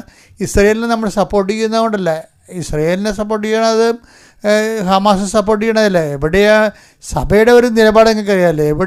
എവിടെയാണ് അനീതി കാണുന്നത് അവരെ നമ്മൾ ഇപ്പം രണ്ടും ഒരേ സമയം തന്നെ വിമർശിക്കപ്പെടേണ്ട രണ്ടുപേർക്ക് രണ്ട് വിഷയങ്ങളുണ്ടാവും. അതായത് ദൈവതിരുസന്നിധിയിൽ ഇതെല്ലാം സുവിശേഷം സ്വീകരിക്കേണ്ട ആവശ്യകതയാണ് കാലം വെളിവാക്കി തരണത്. ദൈവതിരുസന്നിധിയിൽ വൃത്തിമനോട് ജീവിക്കാനും ദൈവിക വെളിപാടുകളിലൂടെ ദൈവാനുഗ്രഹത്തിൽ സഞ്ചരിക്കാനും എല്ലാ വിശ്വാസിയും കൈവരിക്കേണ്ട ആദ്യ നിലപാടെന്ന് പറയുന്നത് ഭക്തിയേക്കാൾ വലുതാണ് നിഷ്കപടത എന്ന് പറയുന്നത്. ഭക്തി, അതായത് ദൈവസ്നേഹത്തെക്കാൾ വലുതാണ് നിഷ്കപടത എന്ന് പറയുന്നത്. കാര്യം നമ്മുടെ കാപട്യം നിഷ്കപടത എന്ന് പറയുന്ന സംഭവം നമുക്ക് ദൈവസ്നേഹം ഉണ്ടെങ്കിലും കാപട്യം ഉണ്ടെങ്കിലും അക്സെപ്റ്റബിൾ അല്ല. യാക്കോബ് 1650 കൊല്ലം മുമ്പ് കാണിച്ച കാപട്യമാണ് ഈശോ നദാനെ കാണുമ്പോൾ ടേക്കപ്പ് ചെയ്യണത്. അതിൻ്റെ അർത്ഥം ദൈവതിരുസന്നിധി ഈ സാധനം വെച്ച് പൊറുപ്പിക്കലെന്നാണ് വിചാരിക്കണം. അതുകൊണ്ട് തന്നെ പ്രാർത്ഥിക്കുന്ന ഒരു വ്യക്തിയും ദൈവമായിട്ട് മുന്നോട്ട് പോകാൻ ഉദ്ദേശിക്കുന്ന വ്യക്തികളും സ്വന്തമായിട്ട് തീരുമാനമെടുക്കണം. കാപട്യം ഉണ്ടാകരുതെന്ന്. നിങ്ങളുടെ നല്ല നിലപാടിൽ, നയങ്ങളിൽ, സമീപനങ്ങളിൽ കാപട്യം ഉണ്ടാകരുത്. എന്നാൽ തന്നെ നമ്മൾ 50% വിജയിച്ച് കർത്താവിൻ്റെ പ്രലോഭനങ്ങളായിരുന്നു നമ്മുടെ മരുഭൂമിയിൽ. അവിടെ നിന്ന് ആത്മാവ് അവനെ മരുഭൂമിയിലേക്ക് കൂട്ടിക്കൊണ്ടുപോയെന്നല്ലേ. മരുഭൂമിയിൽ രണ്ടാമത്തെ പരീക്ഷ നോക്കിയേ, എന്താണെന്ന് നോക്കിയേ. ലൂക്ക 4:6. പിശാച് അവനോട് പറഞ്ഞു, ഇവയുടെ മേൽ എല്ലാ അധികാരവും മഹത്വവും നിനക്ക് ഞാൻ തരാം. ഇതെല്ലാം എനിക്ക് നൽകപ്പെട്ടിരിക്കുന്നു. എനിക്കിഷ്ടമുള്ളവർക്ക് ഞാൻ ഇത് കൊടുക്കുന്നു. നീ എന്നെ ആരാധിച്ചാൽ ഇവയെല്ലാം നിന്റേതാകും. അപ്പം അതൊക്കെ മുമ്പ് ഉയർന്ന ഒരു സ്ഥലമാണ് കാണിക്കണത് അല്ലേ? അതൊന്ന് വായിച്ചത്. പിശാച് അവനെ ഒരു ഉയർന്ന സ്ഥലത്തേക്ക് കൊണ്ടുപോയി ഭൂമിയിലെ സകല രാജ്യങ്ങളും ക്ഷണനേരം കൊണ്ട് അവന് കാണിച്ചു കൊടുത്തു. അപ്പൊ എങ്ങോട്ടാ ഉയർന്ന സ്ഥലത്തേക്ക് കൊണ്ടുപോയെന്ന് പറഞ്ഞില്ലേ? എപ്പോഴും ഈ മരുഭൂമിയിലൂടെയാണ് മരുഭൂമി ചെന്നിട്ട് സംഭവിക്കുന്ന വിഷയങ്ങളാണിത്. ഉയർന്ന സ്ഥലങ്ങൾ, നമുക്ക് കയറി നിൽക്കാൻ പറ്റിയ ഉയർന്ന സ്ഥലങ്ങൾ കാണും. ഒത്തിരി പേര് ആ ഉയർന്ന സ്ഥലത്ത് കയറി നിൽക്കുന്നുണ്ടല്ലോ. എന്നിട്ട് പറയുന്നത് ഉയർന്ന സ്ഥലത്ത് നിൽക്കുമ്പോൾ നമ്മൾ പൊതുജനങ്ങളെ കാണും, എല്ലാവരെയും കാണും. അപ്പോൾ പിന്നെ എല്ലാവർക്കും അപ്പീലിംഗ് ആകുന്ന രീതിയിൽ നമ്മളെ തന്നെ അവതരിപ്പിക്കും. കാപട്യം തന്നെ വഴിക്കാണേ. കഴിഞ്ഞ ദിവസങ്ങളിൽ ഒരു വലിയ ഗാനം നല്ലോണം പാടുന്നൊരു വ്യക്തിയാണ്. അയാൾക്ക് നല്ല പേരുണ്ട് നാട്ടിൽ. അയാൾ അങ്ങനെ പറഞ്ഞു, ഒരു ബിഷപ്പിനോട് ഞാൻ 5 രൂപ ചോദിച്ച്, എന്നിട്ട് ബിഷപ്പ് എനിക്ക് തന്നില്ല, അതുകൊണ്ട് ഞാൻ സഭയിൽ അതാണ് പുള്ളി ഉദ്ദേശിക്കുന്നത്. അതായത് ഉയർന്നു വരുമ്പോൾ ഈ മനസാക്ഷിക്കുത്തുണ്ടാവില്ല മനുഷ്യന്. അപ്പോൾ ദൈവത്തെ തള്ളി പറഞ്ഞതിന് മനസാക്ഷിക്കുത്തുണ്ടാവില്ല. അപ്പോൾ മനസാക്ഷിക്കുത്തിന് സ്വയം പൊറുക്കാൻ വേണ്ടി ഒരു മാപ്പ് സാക്ഷിനെ സൃഷ്ടിച്ചെടുക്കുകയാണ്. വല്ലവരും പോയി ബിഷപ്പുമാരോട് 5 രൂപ ചോദിക്കുക. അപ്പം തന്നെ കള്ളനാണെന്ന് മനസ്സിലായില്ലേ? അപ്പം തന്നെ ആ പറയണം കള്ളത്തരമാണ്, ആ പറയുന്നതിൻ്റെ ഉദ്ദേശവും കള്ളത്തരമാണെന്ന് മനസ്സിലാണില്ലേ? അപ്പോൾ ഓരോരുത്തർ ഉയർന്നു കഴിയുമ്പോൾ, ഉയർന്ന സ്ഥലത്ത് ചെല്ലുമ്പോൾ മറ്റുള്ളവരെ ഇങ്ങനെ സഭയെ അപമാനിക്കുകയാണെങ്കിൽ തനിക്കൊരു മേൽക്കോയ്മ കിട്ടും. ഇതൊരു പ്രലോഭനമാണ്. അതാണ് ഉയർന്ന സ്ഥലത്ത് നിർത്തിയെന്ന് പറഞ്ഞില്ലേ? ഉയർന്ന സ്ഥലത്ത് നിർത്തണത് ഞാൻ പറയും എൻ്റെ കഴിവ് കൊണ്ട് ഞാൻ കയറി നിന്നെന്ന് പറഞ്ഞാലും നമുക്ക് കാണിക്കുന്ന കാട്ടായം കാണുമ്പോൾ വേറെ ആരോ ആണ് അവിടെ കൊണ്ടുപോയി നിർത്തിയിരിക്കണമെന്ന് ഉറപ്പാണ്. എൻ്റെ മക്കളെ പേയ്മെൻ്റാണ് ഇതെല്ലാം മുഴുവനും. അത് വെച്ചാൽ നമ്മൾക്ക് അത് ദൈവദൃശ്യനെതിരെ അതും ശരി ഇതും ശരിയെന്ന് പറഞ്ഞുകൊണ്ട് ദീപസ്തംഭം മഹാശരിയും എനിക്കും കിട്ടണം പണമെന്ന് ദൈവത്തെ അടുത്ത് നടക്കത്തൊരു പരിപാടി. അപ്പോൾ അതുകൊണ്ട് ഈ വിഷയം എപ്പോഴും നമ്മൾ ശ്രദ്ധിക്കേണ്ട കാര്യമാണ്. ഈ ആത്മാവ് അവനെ മരുഭൂമിയിലേക്ക് കൊണ്ടുപോകുമ്പോൾ ദൈവം തന്നെ കൊണ്ടുപോകും നമ്മളെ. പിന്നെ എന്തിനാണ് കൊണ്ടുപോകണത്? അത് കൊണ്ടുപോകണത് നമ്മുടെ സ്റ്റാൻഡ് ക്ലിയർ ആക്കണം. മരുഭൂമി കൊണ്ട് ഉദ്ദേശിക്കുന്നത് എന്താണ്? നമ്മൾ ഏത് വശത്താണ് നിൽക്കണമെന്നുള്ളതിന്, അല്ലാതെ 2 ബില്ലിക്കും ചവിട്ടിക്കൊണ്ട് നിൽക്കാൻ പറ്റത്തില്ല. ആധ്യാത്മികത എന്ന് പറയുന്നത് ഭയങ്കര നട്ടലോടുകൂടിയും ചങ്കുറപ്പോടുകൂടി എന്താണ് ദൈവദൃസന്നിധിയിൽ സ്ഫുടം ചെയ്തെടുത്തിട്ടുള്ള സംഭവമാണ്. നിലപാടുകളിലെല്ലാം പ്രത്യേകിച്ച് ഈശോയ്ക്കൊരു സ്റ്റാറ്റസ് ഉണ്ട്, നീ ദൈവപുത്രനാണെങ്കിലെന്നില്ലേ? അത് ആദ്യത്തെ തന്നെയല്ലേ? ആദ്യത്തെ ഈ സ്റ്റാറ്റസിനെ തന്നെ ടോർപ്പിഡോ ചെയ്യുന്നുണ്ട്. എന്താണ്? നീ ദൈവപുത്രനാണെങ്കിൽ കല്ലുകളോട് അപ്പമാകാൻ പറയൂ. അപ്പം സ്വന്തം അപ്പം അല്ല എന്ന് പറഞ്ഞു കഴിയുമ്പോൾ ആണെന്ന് ആക്കി തീർക്കാൻ വേണ്ടി ഈശോ അത്ഭുതം കാണിക്കാൻ വേണ്ടിയുള്ള പ്രലോഭനമാണ് കൊടുക്കുന്നത്. അപ്പം നമ്മളെ ചില സമയത്ത് ഇതുപോലെ മറ്റുള്ളവർ നമ്മുടെ മേൽ ഇതുപോലുള്ള സമ്മർദ്ദങ്ങൾ ചെലുത്തുക. ചില സമയത്ത് ആധ്യാത്മിക ജീവിതത്തിൻ്റെ ഒരു ജീവശാസ്ത്ര പരിസരമുണ്ട്. അതുമൊക്കെ ആധ്യാത്മിക ജീവിതത്തിൻ്റെ ഭാഗമാണ്. ഞാൻ മുമ്പ് പറഞ്ഞ പോലെയുള്ള പ്രശ്നങ്ങളാണ്. നമ്മൾ ആധ്യാത്മിക ജീവിതം എന്ന് പറയുമ്പോൾ പ്രാർത്ഥനാ ജീവിതം എന്നാണ് മനസ്സിലാക്കിയിരിക്കുന്നത്. അതാണ് നമ്മുടെ ആധ്യാത്മിക ജീവിതം എന്ന് പറയുമ്പോൾ പ്രാർത്ഥനാ ജീവിതം എന്ന് മനസ്സിലാക്കിയിരിക്കുന്നത്. അങ്ങനെ പ്രത്യേകിച്ച് കത്തോലിക്കിന് പ്രത്യേകിച്ച് എന്താ കാരണം വെച്ച് കഴിഞ്ഞാൽ പിന്നെ പെന്തക്കോസ്റ്റൽസും അങ്ങനെ തന്നെയാണ്. ആധ്യാത്മിക ജീവിതം എന്ന് പ്രാർത്ഥനാ ജീവിതമാണ്. അതുകൊണ്ട് എന്താ സംഭവിക്കുന്നത് അറിയാം, നമ്മുടെ ട്രെയിനിങ് കിട്ടിയിരിക്കുന്ന ട്രെയിനിങ് അതാ. ഇപ്പം ആലപ്പുഴ ഞങ്ങളുടെ ഈ സൈഡിലെല്ലാം സന്യാസ സഭകളാണ്, മിഷണറിമാരല്ല ട്രെയിൻ ചെയ്തെടുത്തിരിക്കുന്നത്. അപ്പോൾ ഈശോ സഭക്കാരുടെ ട്രെയിനിങ് ഭയങ്കര രസമായിരുന്നു. ആ ട്രെയിനിങ് പിന്നെ കിട്ടിയില്ല. ഡച്ചുകാർ വന്നപ്പോൾ ആ ട്രെയിനിങ് പോയി. അത് വേറൊരു ട്രെയിനിങ് ആയിരുന്നു. പിന്നീട് വന്നവർക്ക് കൂടുതൽ ഭക്തിക്കായും ആയിരിക്കും പ്രാധാന്യം വന്നത്. അതുപോലെ ഇപ്പോൾ ഈ മേഖലയിലുള്ളവരെല്ലാം വളരെ ഭക്തിക്കാരാണ്. പക്ഷെ ജീവിതത്തിലെ നിലപാടുകൾ വരുമ്പോൾ ഭക്തി വേറെ, നിലപാട് വേറെയായിട്ട് മാറും. അങ്ങനെ ഒരു പ്രശ്നങ്ങൾ നമ്മൾ പലപ്പോഴും ക്രിസ്ത്യൻസിൻ്റെ ഇടയിൽ അഭിമുഖീകരിച്ച് വരുന്നുണ്ട്. അപ്പോൾ എപ്പോഴും നമ്മൾ ശ്രദ്ധിക്കേണ്ട ഒരു വിഷയം, ഇപ്പോൾ യാക്കോബിൻ്റെ കാര്യം പറഞ്ഞ പോലെ നമ്മൾ എന്ത് തേനും കട്ടയാണെന്ന് പറഞ്ഞാലും അസസ്മെൻ്റ് വരുമ്പോൾ യാക്കോബാണെന്ന് കർത്താവ് നോക്കത്തില്ല. നീതി ദേവതയുടെ കണ്ണ് കെട്ടിയിരിക്കുന്ന പോലുള്ള പരിപാടിയാണ്. കാപട്യമുള്ളവനെ കാപട്യമുള്ളവൻ തന്നെ പറയും. ബ്രാൻഡഡാണ് ആ സാധനം.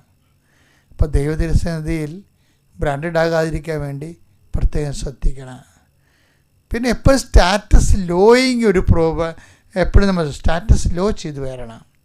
എൻ്റെ പ്രിയപ്പെട്ട ഈ മത്തായിയുടെ സുവിശേഷം 4:3, 4:9 ഇല്ലേ, അവിടെ എല്ലാം ഈ സ്റ്റാറ്റസിൻ്റെ പ്രോബ്ലംസ് ഉണ്ട്. ഇപ്പോൾ ഈശോയ്ക്ക് ജ്ഞാനസ്ഥാനത്തിൽ പിതാവ് സ്റ്റാറ്റസ് കൊടുത്തില്ലേ, ഇവൻ എൻ്റെ പ്രിയപുത്രനാണ്. അപ്പോൾ ഈ സ്റ്റാറ്റസ് ഡാമേജ് ആക്കാൻ വേണ്ടിയുള്ള പരിപാടികളാണ് പിന്നീട് നടക്കണതല്ല. ഈശോയെ മരുഭൂമിയിലേക്ക് കൂട്ടിക്കൊണ്ട് പോന്നിട്ട് ശരിക്കും പറഞ്ഞാൽ ടോർപ്പിഡോ ചെയ്യുന്നത് മുഴുവനും, ലക്ഷ്യം വെക്കുന്നതും ഫോക്കസ് ചെയ്യുന്നതും മുഴുവനും ഈശോയുടെ സ്റ്റാറ്റസിനെയാണ് ചെയ്യണം. ഈ സ്റ്റാറ്റസിനെ ഡാമേജ് ആക്കാൻ വേണ്ടിയാണ് പലപ്പോഴും പ്രലോഭനങ്ങളെല്ലാം കൊണ്ട് ഉദ്ദേശിക്കുന്നത്. എപ്പോഴും നമ്മളുടെ ദൈവികമായ സ്റ്റാറ്റസ് നിലനിർത്തിക്കൊണ്ട് തന്നെ നമ്മളിലുള്ള ലോകത്തിൻ്റെ സ്റ്റാറ്റസ്, ലോകം നൽകുന്ന സ്റ്റാറ്റസ് ക്രമേണ സബ്സൈഡ് ചെയ്യുന്നിടത്ത് വെച്ചാണ് ഒരു പ്രായോഗികമായ ഒരു സുവിശേഷ വിഹിതമായ ആധ്യാത്മികത രൂപപ്പെട്ടു വരുന്നത്. അതാണ് ഈ സ്റ്റാറ്റസ് ലോയിങ്ങിൻ്റെ ഉദ്ദേശം തന്നെ. ഈ മരുഭൂമിയിലേക്ക് കൂട്ടിക്കൊണ്ട് പോകുന്നില്ലേ, ജോർദാൻ്റെ തീരത്ത് നിന്നാണ് മരുഭൂമിയിലേക്ക് കൊണ്ടുപോകുന്നത്. നേരെ ഒരു പകലിൽ നിന്ന് വെളിച്ചത്തു നിന്ന് ഇരുട്ടിലേക്ക് കൊണ്ടുപോകുന്ന പോലെയുള്ള ഒരു ഷിഫ്റ്റിങ്ങാണ് നടക്കുന്നത്. നമ്മുടെ ജീവിതത്തിൽ ഇതുപോലുള്ള ഷിഫ്റ്റിങ് ഉണ്ടാകും. 1 Corinthians 9:27 മറ്റുള്ളവരോട് സുവിശേഷം പ്രസംഗിച്ച ഞാൻ തന്നെ തിരസ്കൃതനാകാതിരിക്കേണ്ടതിന് എന്റെ ശരീരത്തെ ഞാൻ കർശനമായി നിയന്ത്രിച്ച് കീഴടക്കുന്നു. ഇതിനുള്ള വീഴുപോകാനുള്ള സാധ്യതയുള്ളത് കൊണ്ടാണ് പൗലോസ് അപ്പോസ്തലൻ പോലും ഈ തിരിച്ചടിയെ ഭയക്കുന്നുണ്ട്. ശരിക്കും ഞാനും ഭയക്കുന്നുണ്ട്, എല്ലാവരും തന്നെ. മറ്റുള്ള വചനം പ്രസംഗിക്കുന്നവർ തന്നെ. കാര്യം ഇതിൻ്റെ ഒരു വിഷയം എന്ന് പറയുന്നത് ആർക്കും ഗ്യാരണ്ടി ചെയ്യാൻ പറ്റാത്തതാണ്. ക്രിസ്തുവിനെ പോലും ദൈവത്തിൻ്റെ ഒരു നടപടിക്രമങ്ങൾ എങ്ങനെ അറിയാമോ? അതായത് ക്രിസ്തു മനുഷ്യ ശരീരത്തിലല്ലേ, അതുകൊണ്ട് തന്നെ ക്രിസ്തുവിൻ്റെ കമ്മിറ്റ്മെൻ്റ് എല്ലാം സ്വന്തം തീരുമാനമായിരിക്കണമെന്നുണ്ടാവും. പിതാവിൻ്റെ സഹായം കൊണ്ട് ക്രിസ്തു അങ്ങനെ ചെയ്തു എന്ന് പറഞ്ഞാൽ പിന്നെ ക്രിസ്തു നാളെ ഒരിക്കലും ഒരു മോഡലാകത്തില്ല. അതുകൊണ്ട് ഈശോ പറയും, എന്താണ് ഈശോയുടെ വർത്തമാനത്തിലേക്ക് എല്ലാം വരുമല്ല, സ്വയം. മത്തായി 18:4 ഈ ശിശുവിനെ പോലെ സ്വയം ചെറുതാകുന്നവനാണ് സ്വർഗരാജ്യത്തിലെ ഏറ്റവും വലിയവൻ. ഇതിൻ്റെ വിഷയം നമ്മൾ ശിശു എന്നും പറഞ്ഞുകൊണ്ട് പറയുമ്പോൾ തന്നെ അച്ഛന്മാരെല്ലാം കൂടി ശിശു ആനയാണ്, കൂനയാണ്, ശിശു നിഷ്കളങ്കനാണ്, ആന, അതൊന്നും വല്ല പ്രശ്നവും. സ്വയം ചെറുതാകുന്നതിനാണ് പ്രാധാന്യം. ശിശുവിനവിടെ പ്രാധാന്യമൊന്നും ഇല്ല. ശിശുവിന് മോഡലാണ്, ടീച്ചിങ് എയ്ഡാണ്. അവിടുത്തെ മെയിൻ ഈശോ ഉദ്ദേശിക്കണത് എന്താണ്? ഈശോ ഉദ്ദേശിക്കണത് സ്വയം ചെറുതാകുക എന്നുള്ളതാണ്. സ്റ്റാറ്റസ് ലോയിങ്ങാ. അല്ല സാത്താൻ കൊണ്ടൊന്നും ചെറുതാക്കണമല്ല മറ്റുള്ളവർ, നമ്മൾ തന്നെ സ്വയം ബൈബിൾ ഭയങ്കര ഫിൽട്ടറിങ്ങാണ്. അതായത് മറ്റുള്ളവർ നമ്മൾ ചെറുതാക്കണമല്ല, ശരിക്കും പറഞ്ഞാൽ നമ്മൾ തന്നെ സ്വയമായിട്ട്. അതുകൊണ്ട് ഈശോ പരിത്യാഗം വരുമ്പോൾ സ്വയം എന്നുള്ള വാക്ക് ഈശോ ചേർക്കും. സ്വയം പരിത്യജിക്കണമെന്ന് പറഞ്ഞില്ലേ. മറ്റുള്ളവർ നിന്നെ സമ്മർദ്ദം ചെലുത്തിക്കൊണ്ട് പരിത്യജിപ്പിക്കണം അല്ലത്. എന്ത് രസം. ഇപ്പോൾ കൃപാസനത്തിൽ ചോദിച്ചിട്ടില്ലേ, സ്വാതന്ത്ര്യത്തോടെ സ്വന്തം ഇഷ്ടപ്രകാരം വെച്ചാൽ അവിടെ കംപ്ലീറ്റ് തീരുമാനം ആ വ്യക്തിയുടേതായിരിക്കണം. ഈശോയും പറയുന്നുണ്ട്. ഈശോ പറയണത് എന്താ? ഈശോ എന്താ പറയണത്? സ്വന്തം കുരിശെടുത്ത് എന്നെ അനുഗമിക്കാത്തവൻ എനിക്ക് യോഗ്യനല്ല. ഇപ്പം സ്വയം പരിത്യജിച്ച് തൻ്റെ കുരിശുമെടുത്ത് എൻ്റെ പിന്നാലെ വരണം. അതെടുത്ത് ആ ഭാഗം എടുത്ത് എന്നെ അനുഗമിക്കാൻ ആഗ്രഹിക്കുന്നവൻ. മർക്കോസ് 8:34 ആരെങ്കിലും എന്നെ അനുഗമിക്കാൻ ആഗ്രഹിക്കുന്നെങ്കിൽ അവൻ തന്നെ പരിത്യജിച്ച്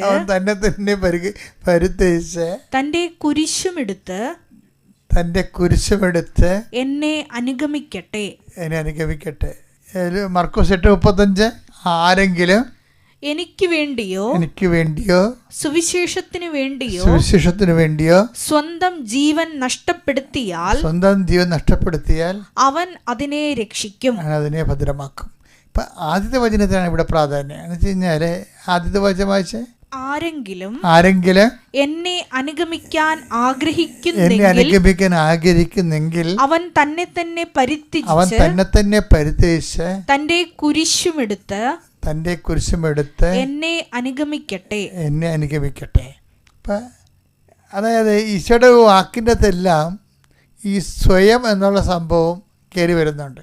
തീരുമാനം എപ്പോഴും സ്വന്തമായിരിക്കണമെന്ന്, മറ്റുള്ളവരുടെ സമ്മർദ്ദം മൂലം അല്ലെന്ന് ആയിരിക്കരുതെന്ന്. അതാണ് ഈ ശിശുവിനെ 18:4 വായിച്ചില്ലേ നമ്മൾ മത്തായി? എന്താണത്? ഈ ശിശുവിനെ പോലെ സ്വയം ചെറുതാകുന്നവനാണ് സ്വർഗരാജ്യത്തിലെ ഏറ്റവും വലിയവൻ. ഈ ശിശുവിനെ പോലെ സ്വയം ചെറുതാകുന്നവനാണ്. അപ്പം ശിശുവിനല്ല പ്രാധാന്യം, സ്വയം ചെറുതാകുന്നതിനാണ് പ്രാധാന്യം. സ്വയം ചെറുതാകാൻ. അപ്പോൾ ഈ ഈശോയ്ക്ക് കൊടുത്ത പ്രലോഭനം അതുതന്നെയാണ്. എന്താണ്?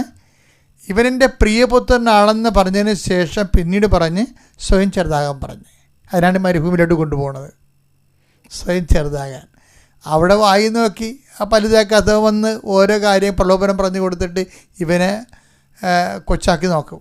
പല രീതി കല്ലപ്പമാകുക, ഇങ്ങനെയുള്ള തരികടപ്പെടുകയെല്ലാം പറഞ്ഞു കൊടുത്തിട്ട് ഇതിനെല്ലാം കൺഫ്രണ്ട് ചെയ്യുന്നുണ്ട്. ഇനി ഈ ദൈവപുത്രനാണെന്നുള്ളത് ഒരു ആട്രിബ്യൂഷൻ അല്ല, അത് യേശു സ്വയം ആർജിച്ചതാണെന്നുള്ളത് വളരെ വ്യക്തമാണ്. ഈ പ്രലോഭനത്തിലൂടെ ജയിച്ചിരിക്കുന്നതാണ്. ജയിച്ചു കഴിയുമ്പോൾ പറയാൻ എന്താണെന്നറിയാമോ? അവൻ ആത്മാവി ശക്തിപ്പെട്ട് ആ മരുഭൂമിയിൽ നിന്ന് പുറത്തേക്ക് യൂദയയിലേക്ക് വന്നു. അപ്പം നിന്നെ മരുഭൂമി കൊണ്ടുപോയതും സ്റ്റാറ്റസ് ലോ ചെയ്യാൻ നോക്കിയതും എന്തിനു വേണ്ടിയാണ്? ആത്മാവിനെ ശക്തിപ്പെടുത്തും. ദൈവവേദനെ നിന്നെ മരുഭൂമിയിലേക്ക് കൊണ്ടുപോകണം ദൈവം. മരുഭൂമി അനുഭവങ്ങളിലൂടെ നടത്തിപ്പോണം ദൈവം ഉദ്ദേശിക്കേണ്ട ഒരു ലക്ഷ്യമുണ്ട്. അതെന്താണ്? 14:14 യേശു ആത്മാവിന്റെ ശക്തിയോടെ ഗലീലയിലേക്ക് മടങ്ങിപ്പോയി. മനോഹരമാണ് സുവിശേഷം. എന്നെ നിന്നെ ശക്തിപ്പെടുത്താൻ വേണ്ടിയാണ് മരുഭൂമിയിലൂടെ കൊണ്ടുപോണത്. മരുഭൂമി നടക്കണത് എന്താണ്? ദൈവപുത്രൻ എന്നുള്ള നിൻ്റെ സ്റ്റാറ്റസ് എവിടെയാണ് നിൻ്റെ സ്റ്റാറ്റസ് ലോ ചെയ്യുന്ന സാഹചര്യം ഉണ്ടാകണത്? അന്ന് നീ മരുഭൂമിയിലാണെന്ന് ഓർക്കണം. നീ മരുഭൂമിയിലാണെന്ന് ഓർത്ത് കഴിഞ്ഞാൽ അടുത്ത സ്റ്റെപ്പ് നീ ആത്മാവ് ശക്തിപ്പെട്ടുകൊണ്ട് കർത്താവിൻ്റെ രാജ്യത്തിലേക്ക് പ്രവേശിക്കും എന്നുള്ളതാണ് സത്യം. ഇതാണ് പ്രോസസ്സിങ് എന്ന് പറയുന്നത്. ഗംഭീര പ്രോസസ്സിങ്ങാണ്. ഇത് മനസ്സിലാക്കി എടുക്കണമെങ്കിൽ ഇപ്പം കഴിഞ്ഞ ദിവസങ്ങളിലൊരു സാക്ഷ്യം ഉണ്ടായി. സാക്ഷ്യം എന്താ അവരുടെ പേരെന്നാ? കവിത വെട്ടിയാറിൽ നിന്ന്. കവിത എന്ന് പറഞ്ഞാൽ നോൺ ക്രിസ്ത്യനാണ്. പക്ഷെ അവർ നോൺ ക്രിസ്ത്യൻ ആണെങ്കിലേ അവരുടെ സാക്ഷ്യങ്ങളെന്ന് പറയണത് അവരിതുപോലെ ഒക്കെ കുറേ പ്രോബ്ലംസാണ്. ഒന്ന്, അവർക്ക് ഒരു സ്ഥലമുണ്ട്. പക്ഷേ രണ്ട് പറമ്പ് ആ പറമ്പിലേക്ക് വഴിയില്ല. അതാണ് പ്രശ്നം.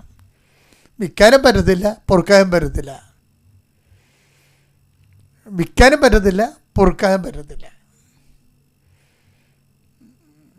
അപ്പം ഇവിടെ ഉഴമ്പെടുക്കാൻ നേരത്ത് കവിത കർത്താവേ വിൽക്കാനും പറ്റണില്ല, പൊറുക്കാനും പറ്റണില്ല എന്ന് എഴുതി. അതെ. അപ്പോൾ ഇവർ വഴി കൊടുത്താൽ മതി, പക്ഷെ കൊടുക്കത്തില്ല. വർഷങ്ങളോട് ചോദിക്കുന്നതാണ്, കിട്ടണില്ല. ഇവളുടെ ആസ്തി എന്താണ്? ഇവളുടെ ആസ്തി എന്ന് പറയുന്നത് നമ്മൾ നേരത്തെ പറഞ്ഞ നിഷ്കപടതയാണ്. കർത്താവിൻ്റെ തിരുസന്നിധി എടുത്ത ഉടമ്പടിയിൽ ഈ കവിതയുടെ സാക്ഷ്യം വായിക്കാൻ കേൾക്കാൻ നല്ല രസമാണ്. കവിത ഒരു ദിവസം ഒരു പള്ളിയുടെ വാക്കി കൂടി പോവുകയാണ് രാത്രി.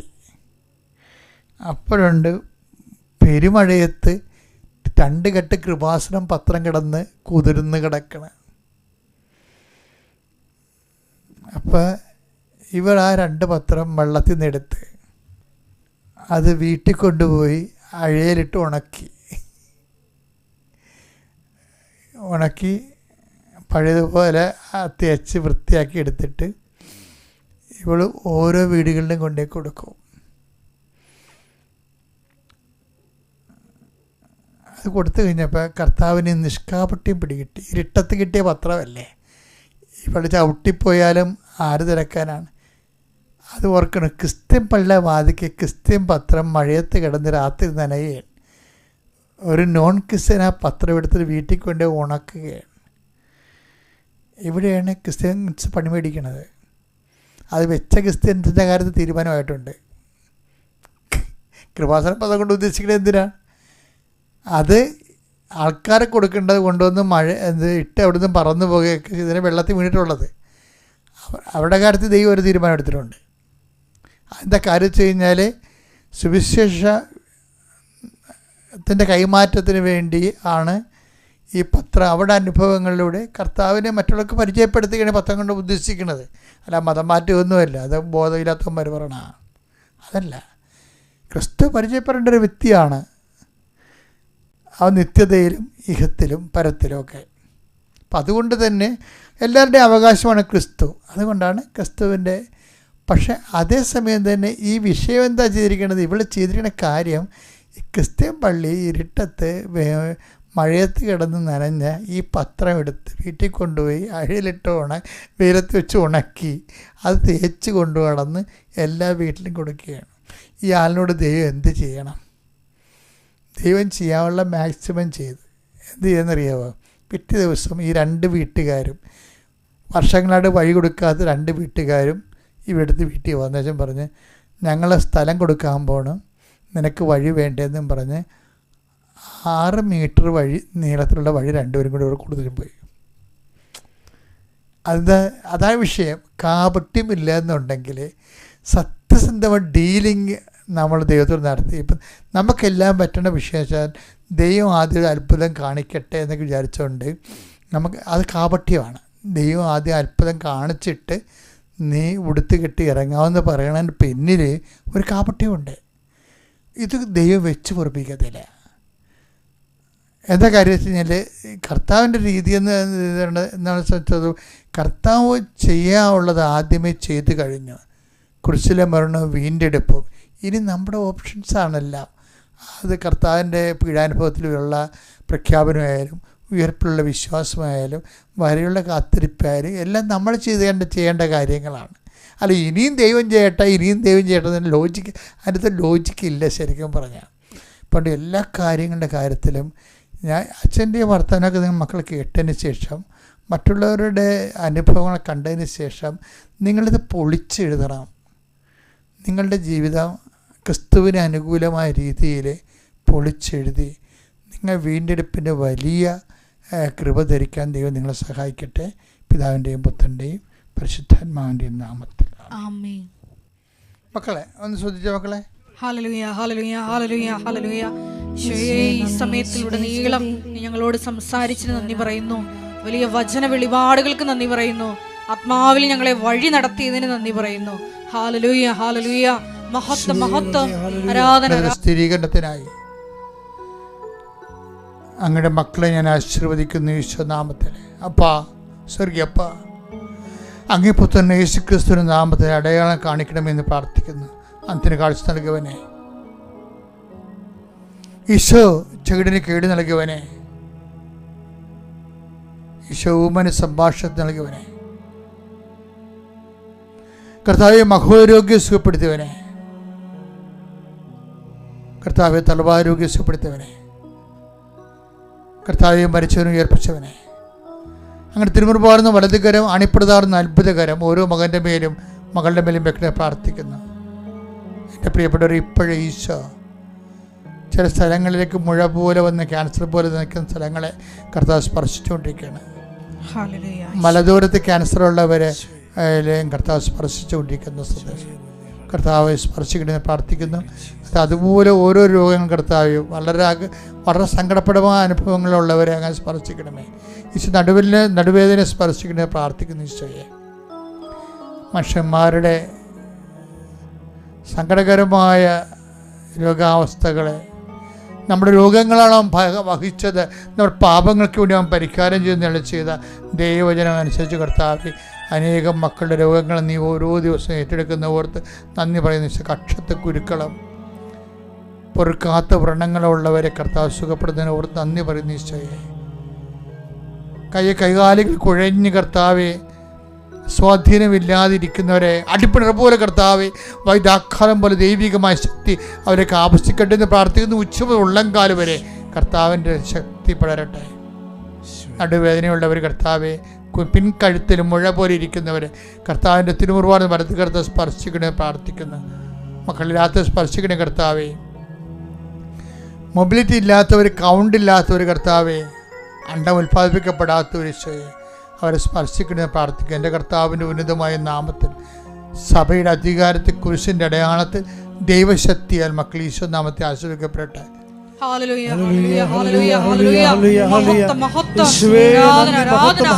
എല്ലാ രോഗങ്ങളും സുഖപ്പെട്ടുകൊണ്ട് ഈ ആരാധനയിലൂടെ നാമത്തെ മഹത്വപ്പെടുത്തണമേ. ഹല്ലേലൂയ ഹല്ലേലൂയ ഹല്ലേലൂയ. സ്വയം തൊടേ സുഖമായി എൻ്റെ ഉള്ളം അരികിൽ വരേണേ സ്വയം തൊടേ സുഖമായി എൻ്റെ ഉള്ളം. പരിശുദ്ധ പരമദിവ്യകാരുണ്യത്തിന് ആരാധനയും സ്തുതിയും പുകഴ്ചയും ഉണ്ടായിരിക്കട്ടെ. പരിശുദ്ധ പരമദിവ്യകാരുണ്യത്തിന് ആരാധനയും സ്തുതിയും പുകഴ്ചയും ഉണ്ടായിരിക്കട്ടെ. നല്ലവനായുഷ്യന്റെ ഉന്നതമായ നാമത്തിന് സ്വന്തം ചെയ്യുന്ന കർത്താവേ, കർത്താവ് ഫ്ലൈറ്റ് ഡിലേ ഉള്ളവരുണ്ട് ഈശോയെ, അതിന് ടിക്കറ്റ് കിട്ടാത്തവരുണ്ട് ഈശോയെ, അവരെല്ലാം സമർപ്പിച്ച് പ്രാർത്ഥിക്കുന്നു. തിരിച്ചു വരാനോ തിരികെ പോകാനോ പറ്റാതെ വിഷമിക്കുന്നവരുണ്ട് ഈശോയെ, നാട്ടിൽ വന്ന് അകപ്പെട്ടവരുണ്ട് ഈശോയെ, അവരെ സ്വർത്തയെ സംബന്ധിച്ച് പ്രാർത്ഥിക്കുന്ന ഈശോയെ. എന്ത് വിഷയമായാലും ഈശോയെ, അതിൻ്റെ മേലെല്ലാം ദൈവം എന്നിൽ അംഗീകാര മുദ്ര ചാർത്തിരിക്കുന്നു. സമസ്തവും കർത്താവെ യേശുക്രിസ്തുവിൻ്റെ പാദത്തിൻ്റെ കീഴിലാക്കിയിരിക്കുന്നു എന്നാണ് ചെയ്തൊക്കെ ദൈവജനം അനുസ്മരിച്ചുകൊണ്ട് അടിയാൻ പ്രാർത്ഥിക്കുന്നു. സകലമാന ജീവിത ദുരിത തടസ്സങ്ങളും യേശുക്രിസ്തുവിൻ്റെ പാദത്തിൻ്റെ കീഴിലാക്കിക്കൊണ്ട് ദൈവം നാം മഹത്വപ്പെടുന്നതിനായി പ്രാർത്ഥിക്കുന്നു. വീടില്ലാത്തവർ, ജോലിയില്ലാത്തവർ, വഴിയില്ലാത്തവർ, വെളിച്ചമില്ലാത്തവരെ കർത്താവേ, പലതരത്തിൽ പരീക്ഷകൾ എഴുതിയതിനു ശേഷം റിസൾട്ട് പ്രതീക്ഷിക്കുന്നവരെ സംബന്ധിച്ച് പ്രാർത്ഥിക്കുന്നു. വന്ന റിസൾട്ടിൽ കർത്താവെ അവർക്കുണ്ടായിരിക്കുന്ന ആവശ്യമായ യോഗ്യതയില്ലെങ്കിൽ അത് നടപടിക്രമങ്ങൾ എത്രയും വേഗം കർത്താവെ അവരെ ആ വിഷയം ഏറ്റെടുത്തുകൊണ്ട് അവർക്ക് അവരുടെ ജീവിതം കരുപിടിപ്പിക്കാൻ ആവശ്യമായ നിർദ്ദേശം നൽകി അവരെ അനുഗ്രഹിക്കണമെന്ന് പ്രാർത്ഥിക്കുന്നു. മക്കളോർത്ത് വേദനിക്കുന്നവരും വിഷമിക്കുന്നവരും ഓട്ടിസം പോലുള്ള ഹൈപ്പർ ആക്ടിവിറ്റി രോഗികളുള്ളവരുടെ മേൽ അടിപ്പിണർ പോലെ വൈതാക്രണം പോലെ ദൈവികമേ കർത്താവ് ദൈവിക ശക്തി ഓട്ടിസം രോഗികൾ സ്പർശിക്കണമെന്ന് പ്രാർത്ഥിക്കുന്നു. ദൈവികമായ ശക്തി പ്രാർത്ഥനയിലും ആരാധനയും ശക്തിയാൽ ഹൈപ്പർ ആക്ടിവിറ്റിയിലെ കുഞ്ഞുങ്ങളെ സ്പർശിച്ച് പ്രാർത്ഥിക്കുന്നു. മഹാമനോരോഗികളും മദ്യപാനാസക്തികളാൽ വിഷമിക്കുന്നവരും പല പോസ്കോ കേസ് മൂലം കേസിലൊക്കെ അപ്പെട്ടിരിക്കുന്ന മക്കൾക്ക് മനസ്സാന്തത്തിനുണ്ടാകുകയും അത് വിടൂരുണ്ടായാലും പൊതുജീവിതത്തിലേക്ക് അവരെ തിരികെ വരുവാൻ ഇടയാക്കണം പ്രാർത്ഥിക്കുന്നു. സ്തുതിക്കട്ടെ. ഹല്ലേലൂയ ഹല്ലേലൂയ ഹല്ലേലൂയ ഹല്ലേലൂയ ഹല്ലേലൂയ ഹല്ലേലൂയ മഹത്വം ആരാധന ആരാധന ഹല്ലേലൂയ ഹല്ലേലൂയ. ആരാധ്യനേ പരിശുദ്ധനേ പരമോന്നത യേശുവേ, അണയുന്നു ഞാൻ തിരുമുൻപിലാ അലിവോടെ എന്നെ നോക്കണമേ. പരിശുദ്ധ പരമദിവ്യകാരുണ്യത്തിന് ആരാധനയും സ്തുതിയും പുകഴ്ചയും ഉണ്ടായിരിക്കട്ടെ. പരിശുദ്ധ പരമദിവ്യകാരുണ്യത്തിന് ആരാധനയും സ്തുതിയും പുകഴ്ചയും ഉണ്ടായിരിക്കട്ടെ. കർത്താവ് ജോലിയില്ലാത്ത സ്ഥലത്ത് പ്രാർത്ഥന ചെയ്യേ, സാമ്പത്തിക ബാധ്യതകളും ജപ്തി നടപടികളും നേരിടുന്നവരെ സംബന്ധിച്ച് പ്രാർത്ഥന ചെയ്യേ, വിവാഹത്തിൽ പിരിഞ്ഞു നിൽക്കുന്നവരെ സംബന്ധിച്ച് പ്രാർത്ഥിച്ചോ. നിന്റെ വിശുദ്ധ പൗരോഹിത്യത്തെ മഹത്വപ്പെടുത്തുന്ന കർത്താവേ, വർഷങ്ങളായി ഞങ്ങൾ നടത്തുന്ന ആരാധനയിലും അതിനേക്കാളുപരി ജോബ്മാല റാലിയിലും കർത്താവെ പങ്കെടുത്ത് പ്രാർത്ഥിക്കുന്ന മക്കള് കർത്താവെ അവിടെ പ്രാർത്ഥനയോട് ചേർത്തുകൊണ്ട് ഞങ്ങൾ പ്രാർത്ഥിക്കുന്ന ഈശോയെ, ജീവിക്കാൻ മാർഗമില്ലാത്തവരും മറ്റുള്ളവരുടെ മുമ്പിൽ കൈനീട്ടേണ്ടി വരുമെന്ന് ഓർത്ത് പേടിക്കുന്നവരും എൻ്റെ കർത്താവ് എല്ലാ തരത്തിലുള്ള വിഷമം അനുഭവിക്കുന്നവരെ നീ ഏറ്റെടുക്കണമെന്ന് പ്രാർത്ഥിക്കുന്നു.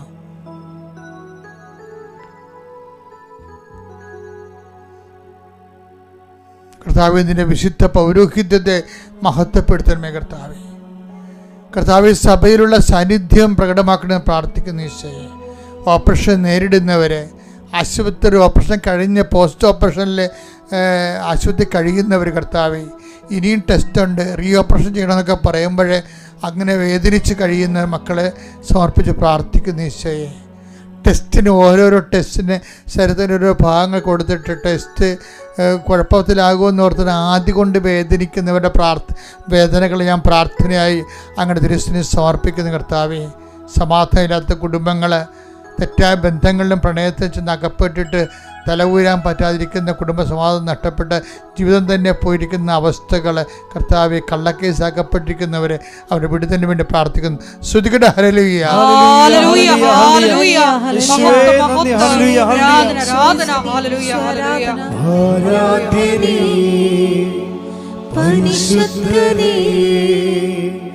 പരമോന്നത യേശുവേ, അണയുന്നു ഞാൻ തിരുമുൻപിലായി,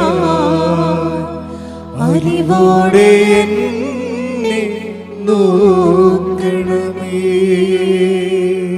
പരിശുദ്ധ പരമ ദിവ്യകാരുണ്യത്തിന് നേരവും ആരാധനയും സ്തുതിയും പുകഴ്ചയും ഉണ്ടായിരിക്കട്ടെ.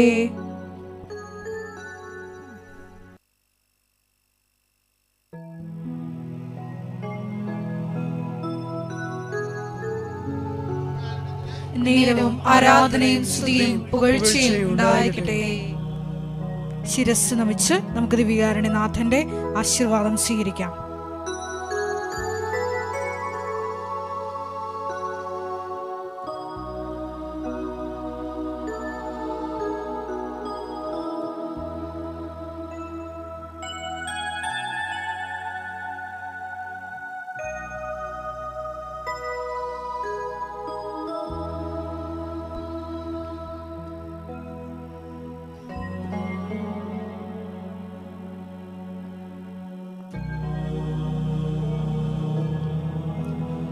പരിശുദ്ധ പരമമാ ദിവ്യകാരുണ്യമേ,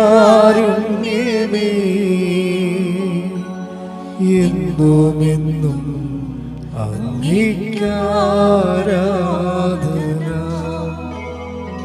പരിശുദ്ധ പരമമാ ദിവ്യകാരുണ്യമേ,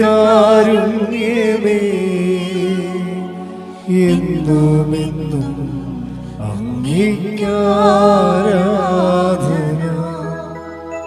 പരിശുദ്ധ പരമമാ ദിവ്യകാരുണ്യമേ,